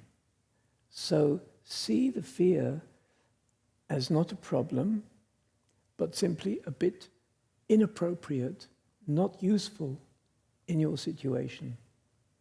It's the self that is hanging on to what it knows. And most of the time, we need it. The self needs to know what needs. You couldn't go to work if suddenly you were totally non-self, nothing, you couldn't run a life. So there's a strong habit of selfing. When we go into the spiritual life, ideally, it happens very slowly and in a healthy way. We let go of the self-definition and identity and control. And instead of that, we live in a bigger space. So ideally, it has to happen slowly and steadily over a period in a healthy way. We slowly become a little bit more open, a little bit more open, a little bit more open. But we're not in control. And it can happen suddenly, and it's the fear. But first of all, understand it's healthy. To feel fear when we feel in meditation, we're going to pieces, we're less constructed. See it as healthy, but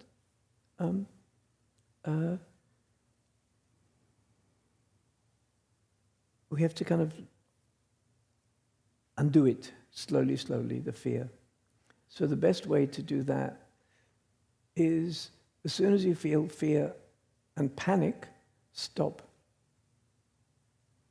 Go to the fear and panic, but stop. Open your eyes. Go to nature. Walk under trees. Don't keep going. Be supported by the world. Get yourself a ground. Feel, okay, I went a bit too far. I'm going back. Keep going to the edge and go back. Keep going to the edge, go back. And do it again and again, but each time, take a break at that moment. Don't try and push the boundary. And slowly, you'll get used to it, and the self will get used to it. The self will say, oh, well, actually, I can be there as well. The self won't disappear. It's too strong. It will not disappear. There's no chance. Thank you very much for your encouragement. I want to tell a story, personal story. I was in one of my long retreats, personal retreats in India. And I was living in a very small room in an ashram, just doing personal practice. And I really felt there was a kind of a black hole of nothingness just nearby somehow. And I wanted to jump inside. But every time I went to the edge, fear, panic, exactly. And it happened again and again and again. And there was a teacher who now and then popped in to say hello, called Ajay, Indian teacher. And I told him about this. He said, firstly, he said what I told you now. Go to the edge, go back. Go to the edge, go back. And the fear will go down by itself. And the other thing, he said, was your happiness is crucial. And it's a message for all of us. Our happiness in life really, and the Buddha said it again and again, joy as one of the factors that allow us to go deeper and further into unknown places in spiritual life. So joy of life is really important, and happiness is important in general. So he reminded me of that. Anyway, the conclusion of this story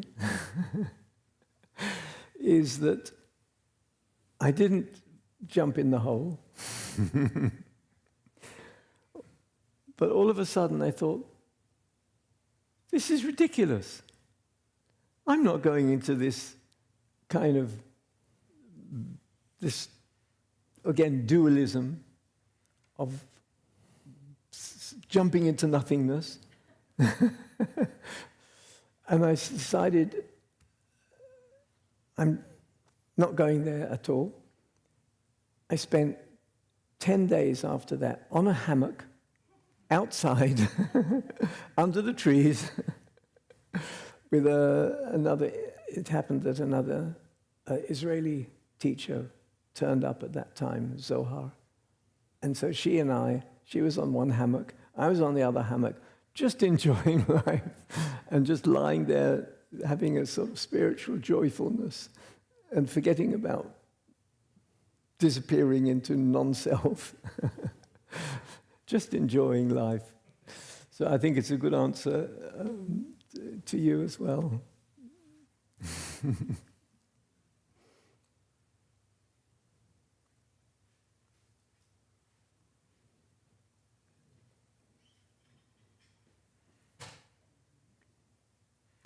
Tobias, you will voice the questions which have been raised in the chat. Yes, there are some questions. Carl, how relate guard the gates and the boundlessness of awareness we meditate on? How do these two relate? To guard the gates and at the same time talking about boundless awareness. Good question. So thank you, whoever from the audience, the online.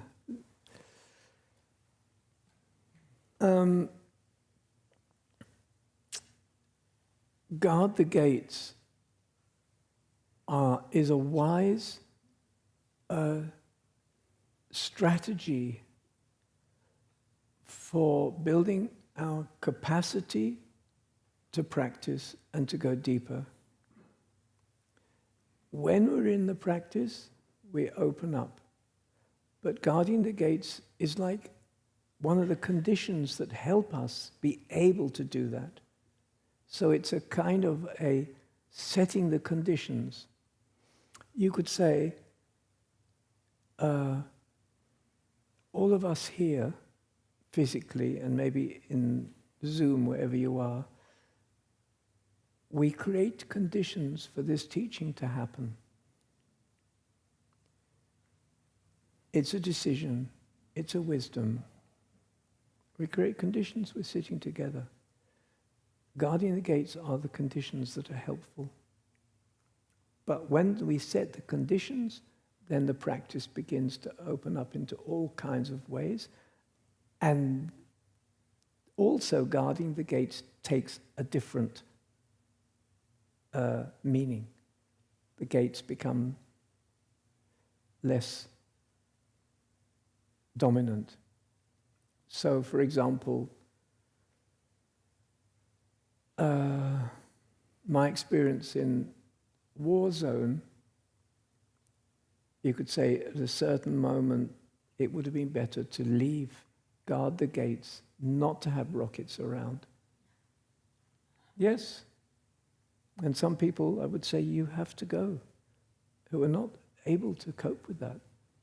Guard the gates. Go somewhere else. Don't stay in the middle of that disaster.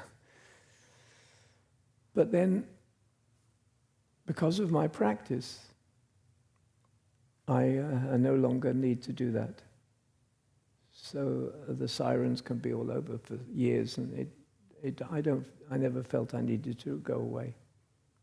So the gates become different gates, and your capacity is different. So it's good. We keep it, but it also moves. What the gates are, the wisdom of conditions. And in the end, we can practice anywhere. In the middle of the most crazy situations, in the end, the practice can take us anywhere.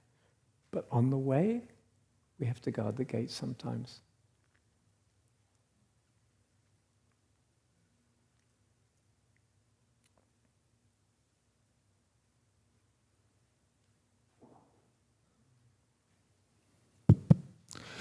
So I was deeply inspired by your equanimity practice you talked about last time via Zoom.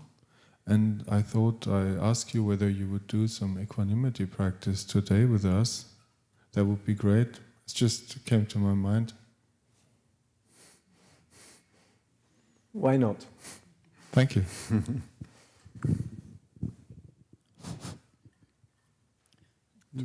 Next question in Zoom. Gabriela is writing. You said that it is better to stay in the garden of now rather than in the prison of yesterday. You also told that we can trust our breath and our bodies. It suddenly struck me when a thought came up that I cannot trust my female body, as I was subjected to male abuse as a child and teenager, which came up when I was relaxed, not expecting it at all. Some stories are buried so deep in the subconsciousness that it isn't at all easy to fully settle into the garden of now. This certainly applies to other ones as well. I would be grateful for a hint how to deal with this. I think I understood it was about yesterday's appearing, trauma and so on appearing. Yeah, the trauma she described, you got the description? Mm. When she was relaxed, male abuse of her body, not being able to trust the female body. You got it? Okay. Yeah.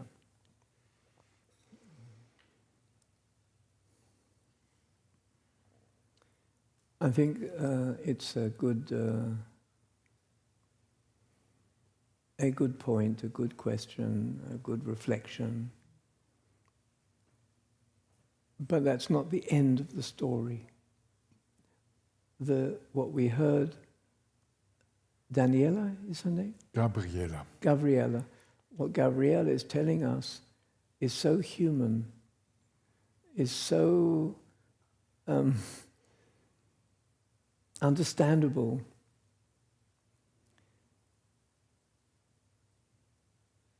It invites Gabriela and us, because we all have wounds in our being, including in our body, including in our definition of who we are. It invites all of us to relate with compassion and our caring heart with the wounds that we carry. And so if in the garden of now up comes our wounded body, that we can't kind of celebrate the now because their wounds appear, it invites us to have compassion on our woundedness, to allow the woundedness to be there, to express love and acceptance and allowing this image of ourselves and slowly, slowly softening it. So we can't do this aggressively. We need to have compassion that we're carrying woundedness, and sometimes we look at the body and it tells us, it almost like pulls the carpet from under our feet. It tells us pain. Nevertheless, it's also our entry into practice. The woundedness is an entry gate. The Buddha didn't say meditation is a sort of good time project. The first noble truth is dukkha, pain, or dissatisfaction. But it's definitely the invitation that says, there's a treasure underneath this difficult place. Dig here, find the treasure. In other words, go into the dukkha, look at it, find it, experience it, see its messages, its levels with compassion and awareness, and it begins to open up. So in a way, the garden of today can include thorns as well as flowers. The garden of today doesn't need just to have flowers. It can also have thorns in it. But we need to be there with both the thorns and the flowers.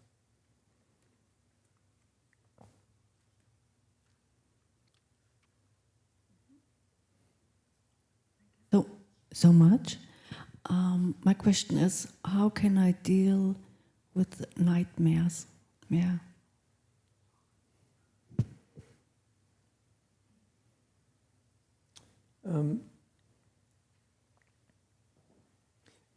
Can I ask you, in the nightmares are scary, right?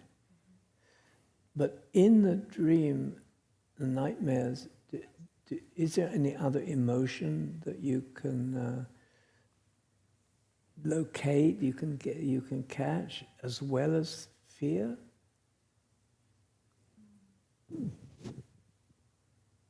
I don't know if it is really an emotion. It is like, what can I do? What can I do? What can I do? What can I do?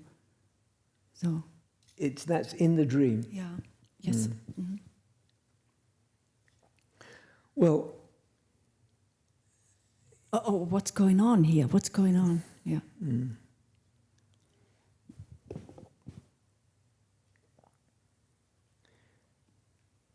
In the dream itself, there's not much you can do unless you learn lucid dreaming and you can practice a little bit having more influence on dream. So in the dream itself, there's not much you can do. I think that you can, when you wake up, and in your waking life, you can, in a way, guard the gates, in other words, of your waking life, and say, okay, there is dukkha, there is pain, which finds its way to the surface in dreams. And you kind of feel like the pain is working its way through the consciousness and appears in dream. And you can begin to use your waking life to kind of explore where it is in the waking life, if there's the same pain but in a small doses, in small moments or in small aspects in your waking life, and kind of work on it there with kindness and interest and no blame, but a sense of interest. Where is the voice in me that I need to pay attention to, and listen to voices in you? And this kind of let the dream be a sort of a wake-up call.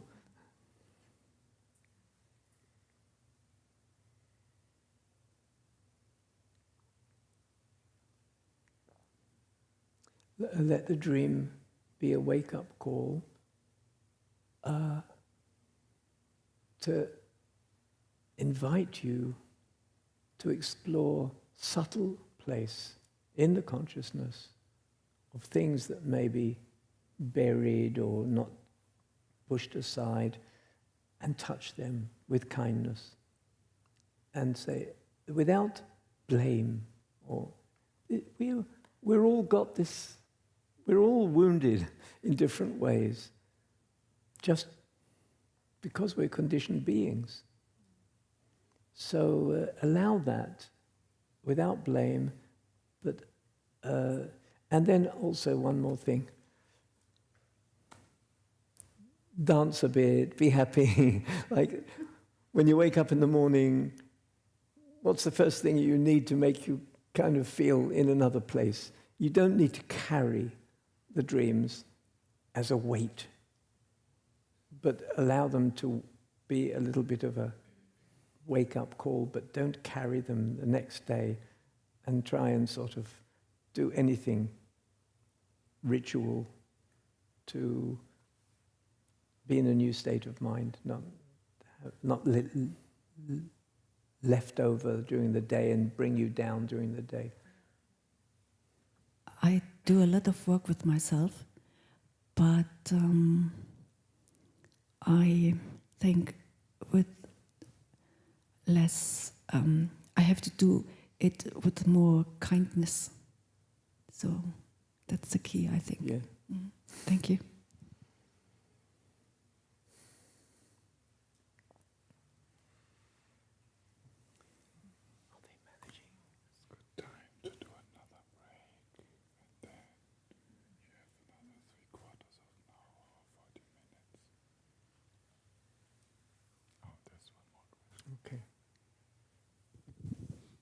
Stephen, you said earlier that joy is very important and that's a kind of requirement for deeper spiritual development.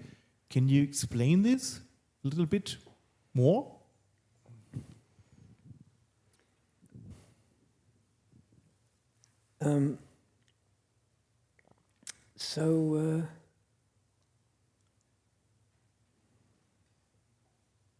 The Buddha, again and again, and I think it's not just the Buddha, said that one of the conditions that help our depth of meditation is happiness. And we might think, well, what helps my meditation? Actually, the depth of meditation is hard work and determination and so on, which is not wrong completely, but there's something about happiness, our basic joy of life, that allows us to be at ease and move into states of mind, a little bit like your question, to reduce the fear of change, of being different, or of movement into states of concentration and meditation that are a bit strange. So happiness is a kind of, is a condition for, it's again and again appears in, for example, the factors of awakening, the state factors of awakening. It appears in the Brahma Viharas. And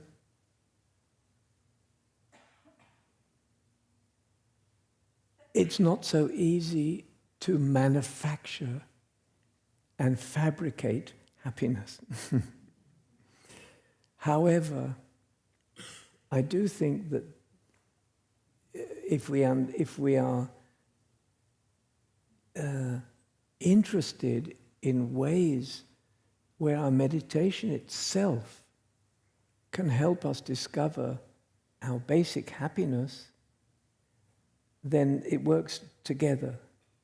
So the happiness will create meditation depth, and meditation creates happiness. And the way to do that is this sense of being okay with small things in the being, in our center. We did it once or twice in the meditations. Just a sense of, here I am. This breath is okay. These sensations in the body. These moments of my life, I'm with them. I trust them.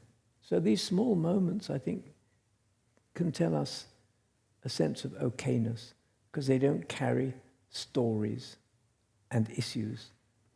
So we go under the story, in a way, into the appreciation of basic life in us, almost like nature. We trust nature in us, and we get basic happiness from that. And it's in the meditation itself. Plus anything else that you can do. Anything, conditions. You need a good cup of coffee before you meditate. You need to listen to some music. Some good music. Good music, you need to dance. Go for it. So don't forget that we can also be a little bit less serious with our life and kind of encourage conditions that help our happiness We don't have to feel guilty for our happiness. We can just... Thank you. It was also very interesting that you were referring joy to the meditation, because sometimes I experienced I had to laugh during meditation. I thought, okay, this is not meditating here, but okay. Yeah, I mean, you look at some of the, the great teachers, and they're kind of laughing and giggling. And it's not artificial, it's really... I mean, deeply, I don't want to go into this more, but deeply, you have to laugh. And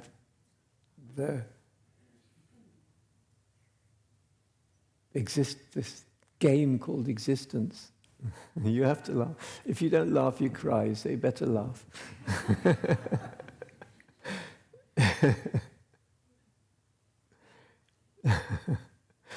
So let's take a break now, another 15 minutes. Okay. And thank you, our translators. Yeah, it's hard work you're doing there.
So, Simon, you are translating now?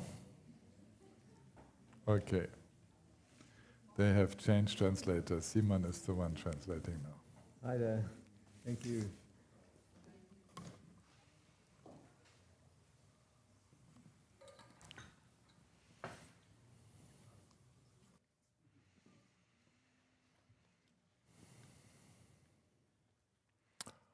In case there's no one coming, oh yes, thank you, Eva, to close the door.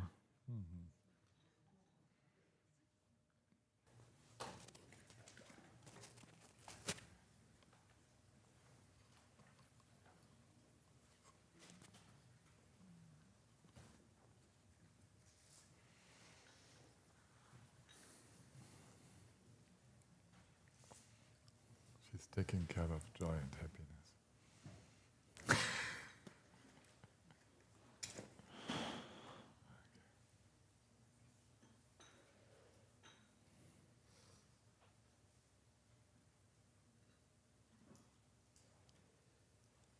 So we will go into another meditation. And as the invitation, it will be a little bit colored or directed towards equanimity.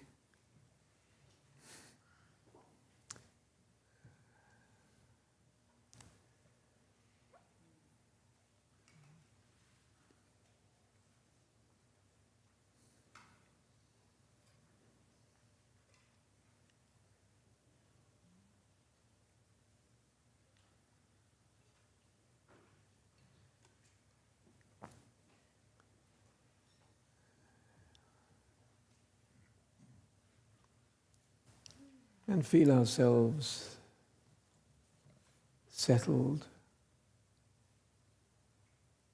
steady.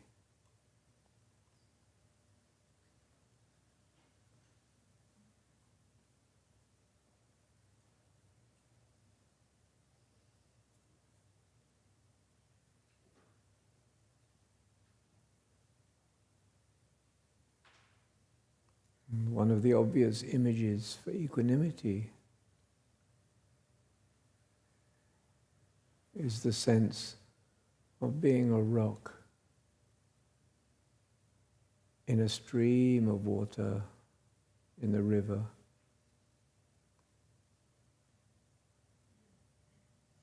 So let's feel it now.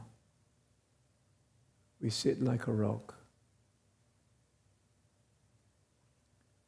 And the stream of experiences pass by us. Thoughts, impressions, sensations passing, flowing, and we sit in the middle, steady.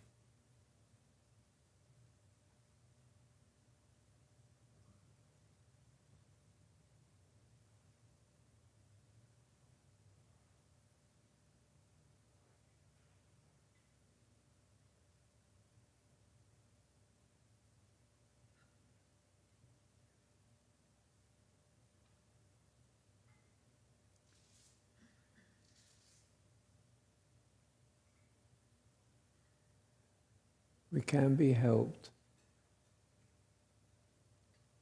by the earth underneath us.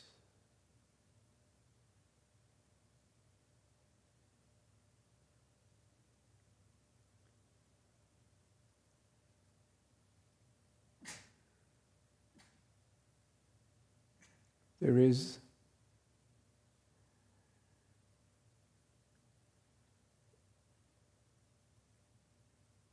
texts and images coming from the early Buddhist teachings.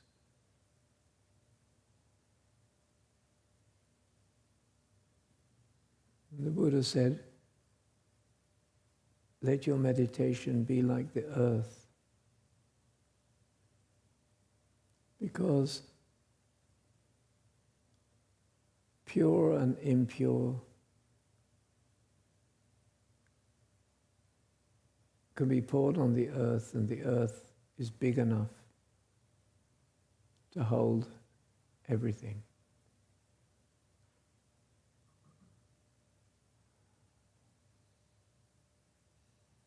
So we can feel we're sitting on this earth and it's big enough to hold us and everything.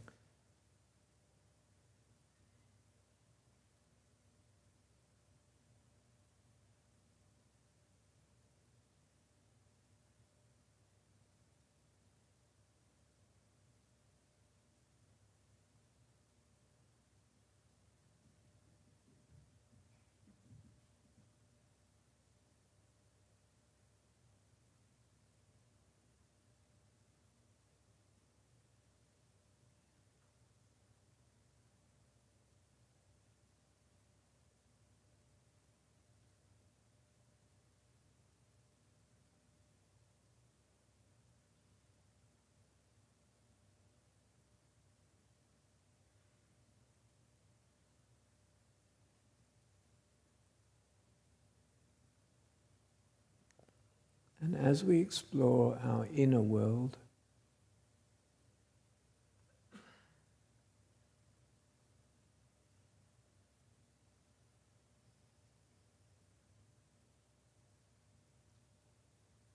the sense of things passing and flowing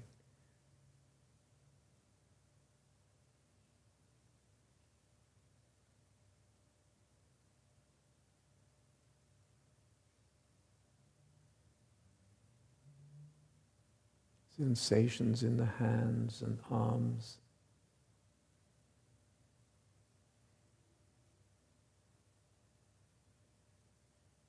the tummy rising and falling,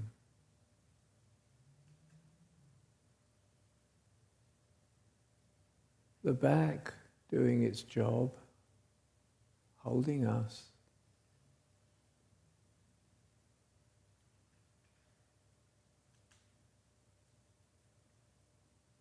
the shoulders relax, the face and the head.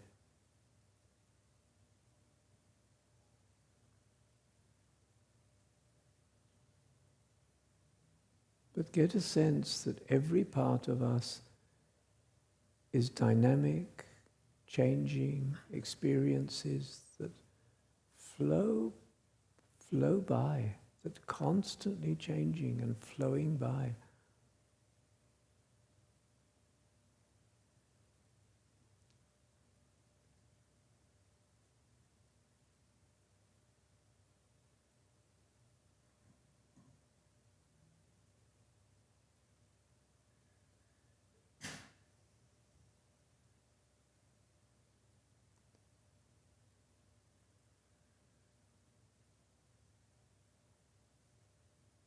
Everything frees itself.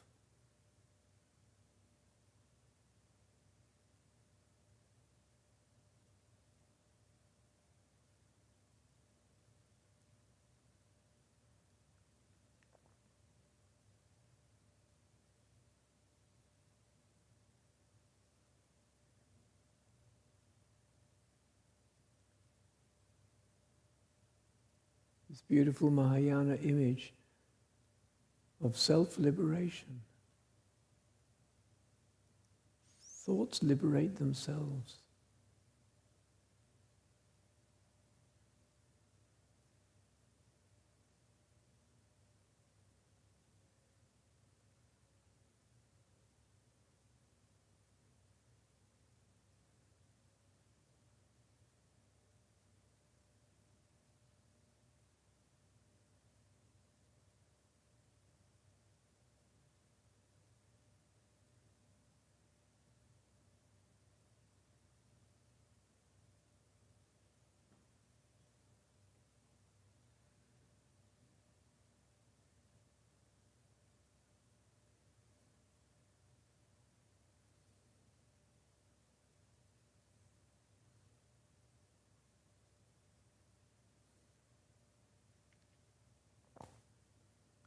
And this sense of everything passing and flowing past us,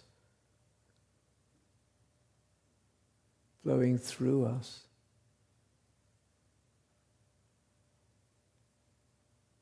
is actually one of the ground of equanimity too. One of the equanimity phrases that we use, may I not be disturbed by the coming and going of events. May I not be disturbed by the coming and going of events. We can even say those words to ourselves.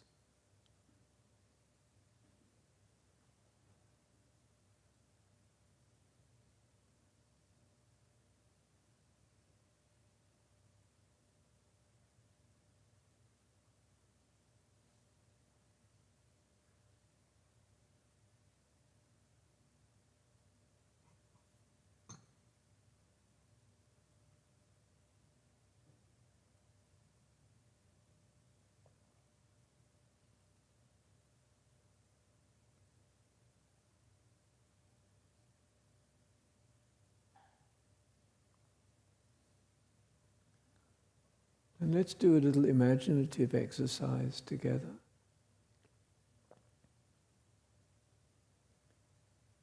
Bring to mind a difficult experience that you've had that maybe has kind of stayed with you, or has some weight.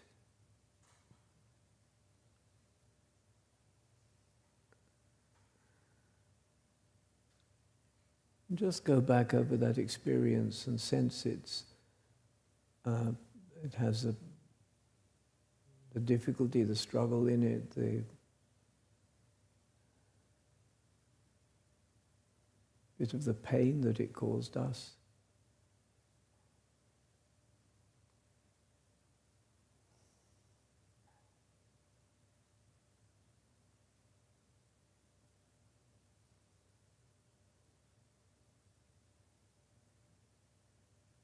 And as we bring it to imagination, just knowing the feelings we had.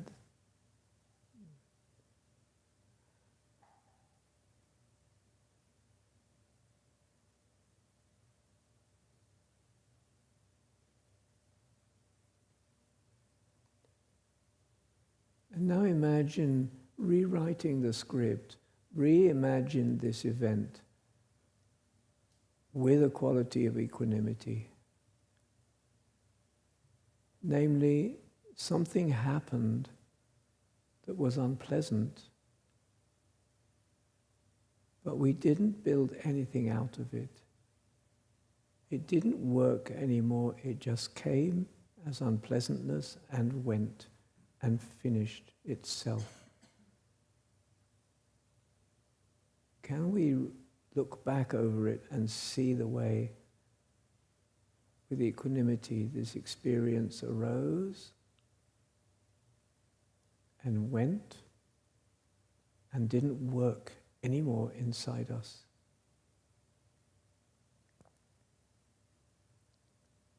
And how is that?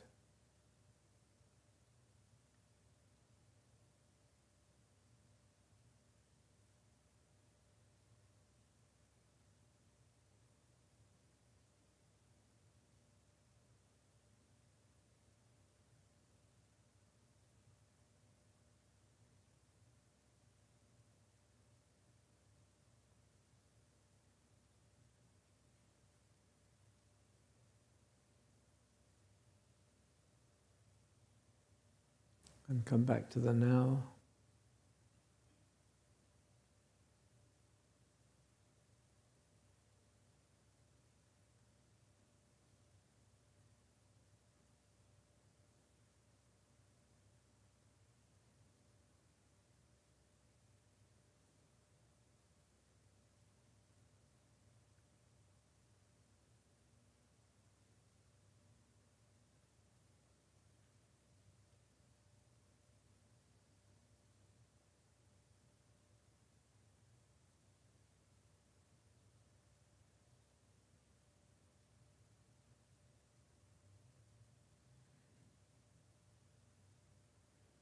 And we'll finish the meditation with a minute or two of just a sense of trust and appreciation of the basics of this life right now. There's the ground. This breath, this body.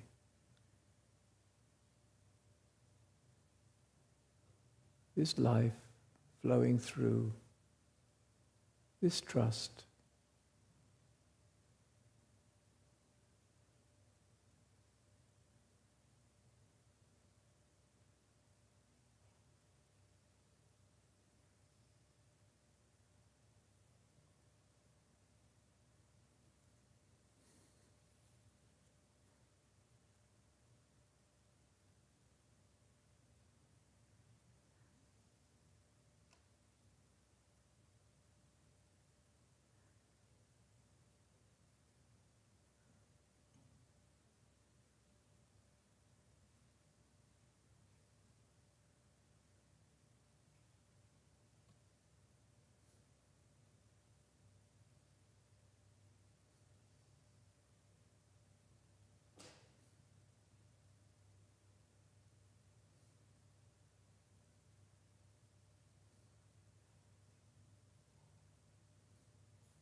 So in one of the early texts, after the Buddha was awakened, he went off into the villages and started to express his awakened mind.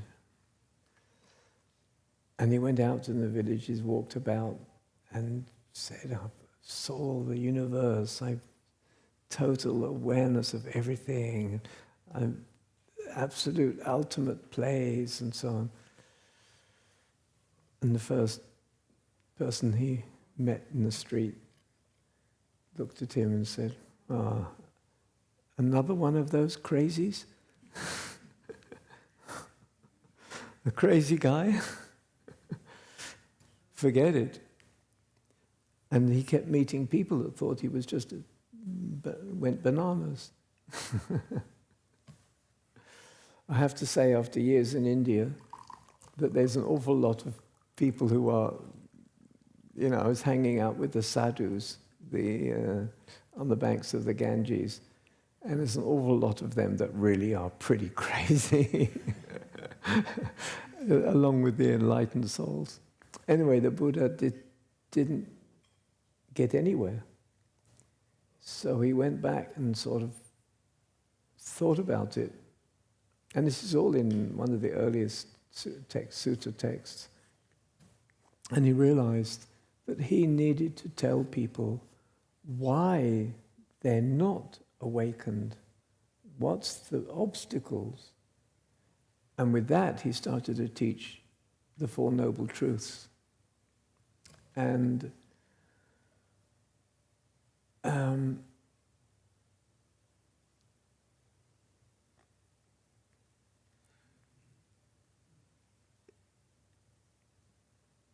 I recently heard an image of dukkha, which is quite a nice image, coming also from the Pali language. I heard it from Ajahn Amaro. And he said that in the Pali language, the word dukkha, which is wrongly translated as suffering and wrongly understood as life is suffering, and both of those are not correct. But in the Pali language, dukkha means a wobbly wheel. Du is not fitting, and akha is the hub of a wheel. A hub of the wheel doesn't fit.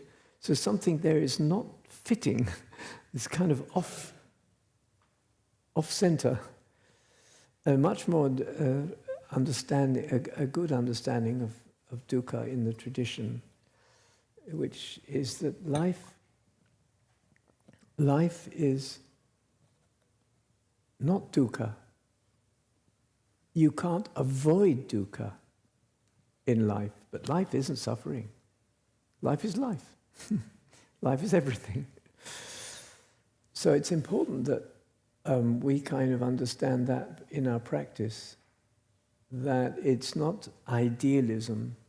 A little bit what I was saying before about the dualistic awakening and ordinary. And so dukkha is important for us as a guide. Difficulty is an invitation.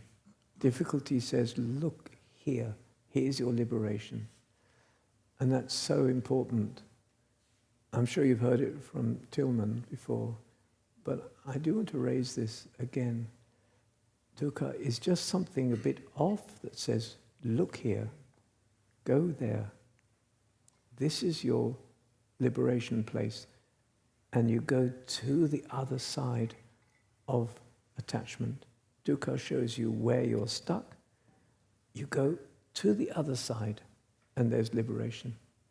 Through the stuckness to the other side. And it's a very beautiful image of the Noble Truths. Dukkha is showing you where to go, where to dig, if you like, where to look. Stuckness, attachment, is the raw material that you work with, like pottery. We were talking about Rupert Spira just now. It's like where you need the dough. That's what you work with, is the attachment. And you go to the other side of attachment, and there's liberation. I just want to make sure they got the etymology of the word. I would say it in German again.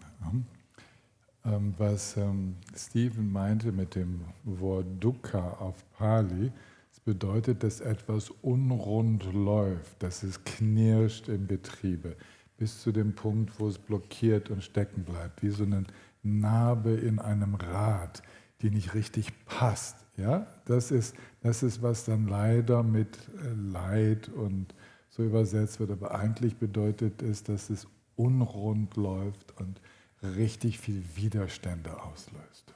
Okay, that was just so. Because I saw so many question marks in the eyes. And so we've raised, in my talk today also, I've raised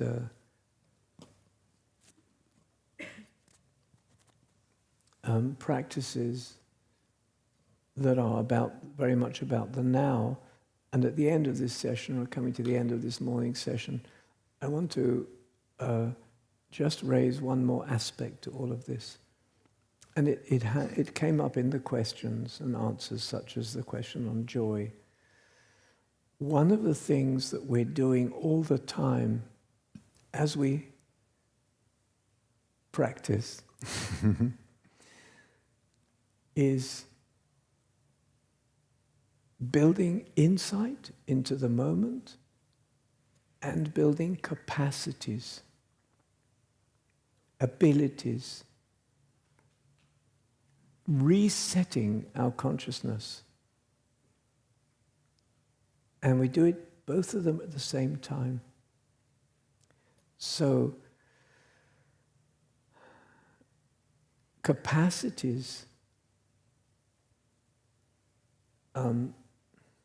put it this way, sometimes the emphasis on the now, which is so important because that's where we live,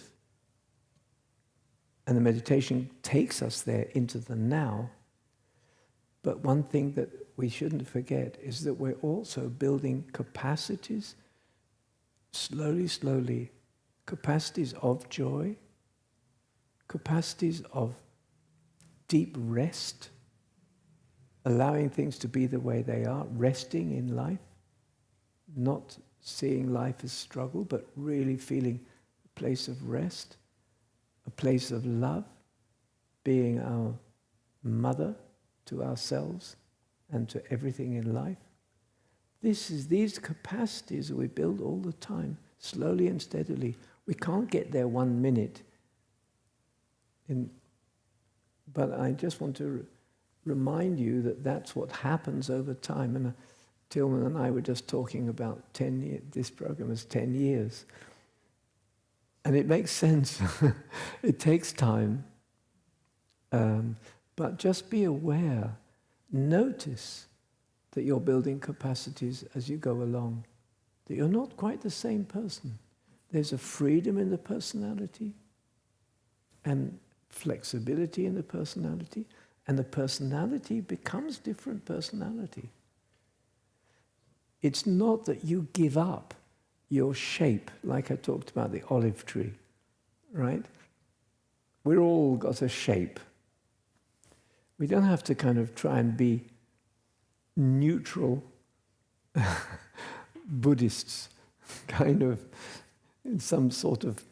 I know that the monks' robes, especially, shaven head and robes, and everyone begins to look a little bit the same without hair and wearing robes.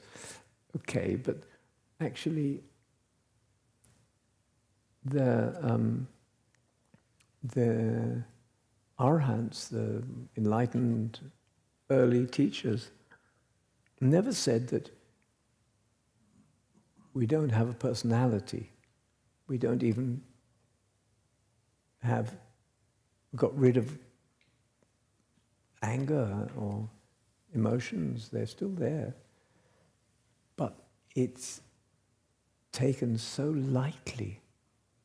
Everything, we got a shape, but we take it so lightly. And it's an important kind of understanding.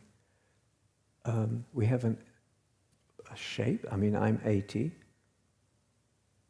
And if you ask me how old I am, I'll say 80. But if you ask me, if maybe one of you from the Dharma community asked me how old I am, I would say, I have absolutely no idea. Because I'm all mixed up. Everything that I have ever been is all there. I'm a child and an old man and a this and a that and a this and a that. I don't know who I am. A kind of kaleidoscope. I'm a kaleidoscope. And so are we all. So that taking ourselves, all of this lightly, and building capacities slowly and steadily, and recognizing that we're not exactly the same people. And even if we struggle and we have pain and we go through difficult experiences, no one's promising paradise, but we have the capacities to look at things differently, and a sense of lightness with what arises, including life and death. I have to say that coming from the Jewish background, I'm not so, I'm not engaged with the Jewish world that much. But my wife is, and she's a big kind of, all her life studying Kabbalah, and she reads the ancient Kabbalistic texts, and she teaches Kabbalah. And she's not a Buddhist, but we've been married 50 years. We just had the celebration just the day before I came here, we celebrated 50 years. So it doesn't matter if you're not married, if your wife or your husband is not a Buddhist. It doesn't matter, but it's, anyway, but one of the images which is so lovely, which is in the Garden of Eden.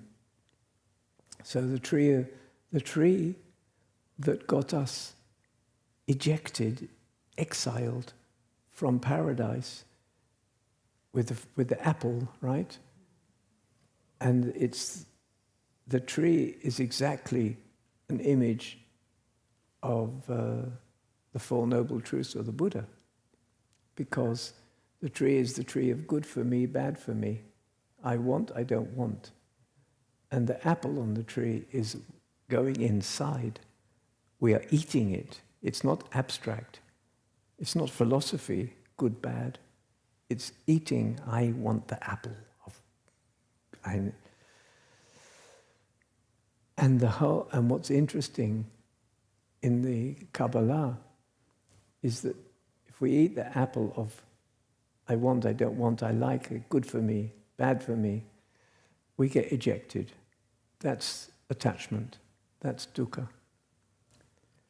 But if we leave that tree, there's another tree in the center of the Garden of Eden, which is the tree of life and death.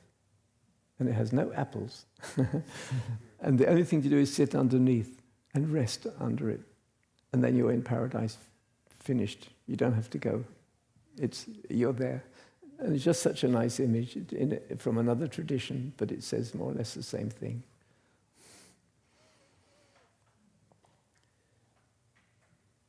Okay, so that's all for the moment I want to say. Do we have time for any last question, or should we leave it at...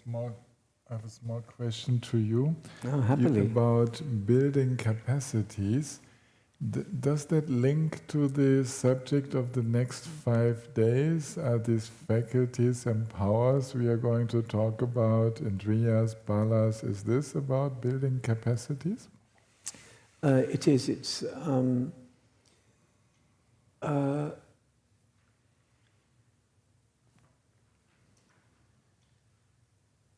the 5 powers that I wrote this book about. They're 5 spiritual powers.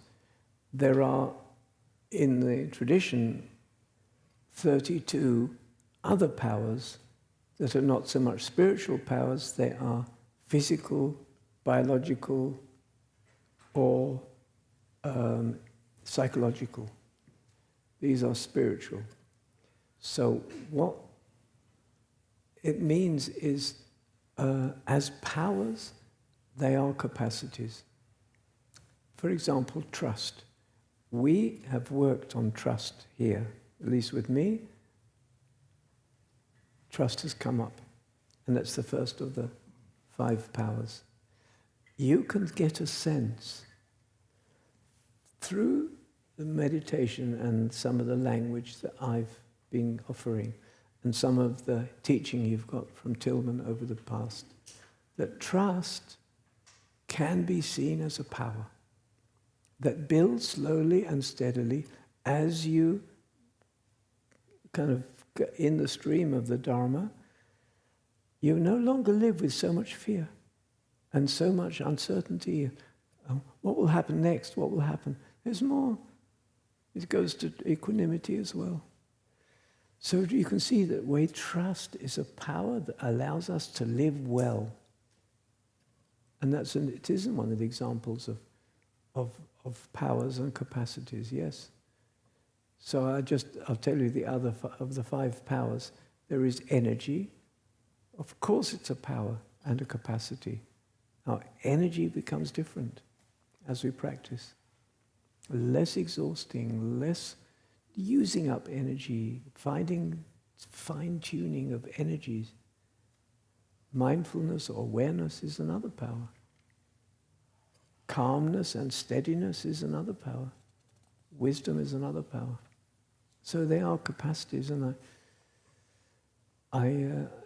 they're good examples because they are experiences. Awareness is an experience. Trust is an experience that grows. And so, yeah, and definitely.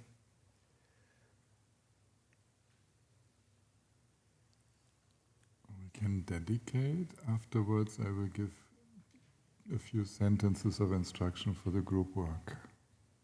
Okay. Yeah? Yeah. Mm-hmm. So, what do you mean dedicate? Oh. Do you have something in mind? We sing our Tibetan song for Stephen, okay? Yeah, that's exactly. Okay, we do that. Pass to you. To offer all the positive force, the so-called merits, into open space and to not identify with it anymore. Senam de yin tam je zimpanin top ne ne pen janam panjene kenga na jim palam tumpaye simpen solen jovan jovasho Jambem pawen jinta kempadang kendo zampon de yande shinde Denda kunjen jesundan lomjeng gewan dindan tamcheram tungo Sangye kusum nyepenchen lamdang chene minju dempenchen lamdang Ganda michen dempenchen lamjin jindang owaman lamdum paru.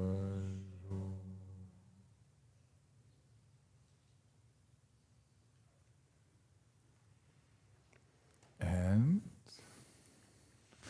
I will stay in English, so Simon, you will have to look into your script. We are on page 11.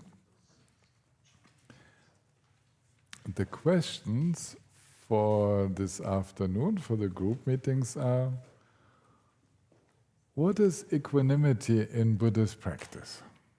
That is like an exchange about the meaning, what you understood. And then there comes the personal application. Am I inspired to practice equanimity and the other three immeasurables in times of crisis and war, when life becomes difficult? Where, and then third question, where do I experience the practice of the four immeasurables, the four Brahma-Viharas, as especially challenging? What is difficult, challenging for me? And then to listen to each other and maybe get some inspiration from others. And for the TT group, the multiplicators, the teachers training, how do the four immeasurable qualities interpenetrate each other? Reflect on this, help each other to understand how they cross-connect and how one is included in the other. And then also, if you like, how can we apply the Buddha's inspiration to practice ahimsa, non-violence, in times of crisis? A reflection on this issue. Okay, and of course, for those who are not in the teacher's training, if you have exhausted the first questions, feel free to enter the other questions. You don't have to limit yourselves. Okay, and we will meet again tomorrow morning, everybody at 9 o'clock for the closing session. I will see with Stephen whether the two of us are present or whether I do it with you in German. We will discuss a little bit this evening how we could do that. Okay? Great. Already a big thank you.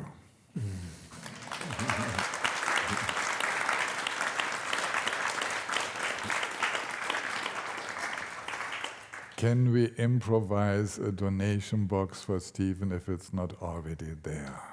That would be very nice. I'm sure he will carry it home for his tovana or for the chickens. I'm not sure.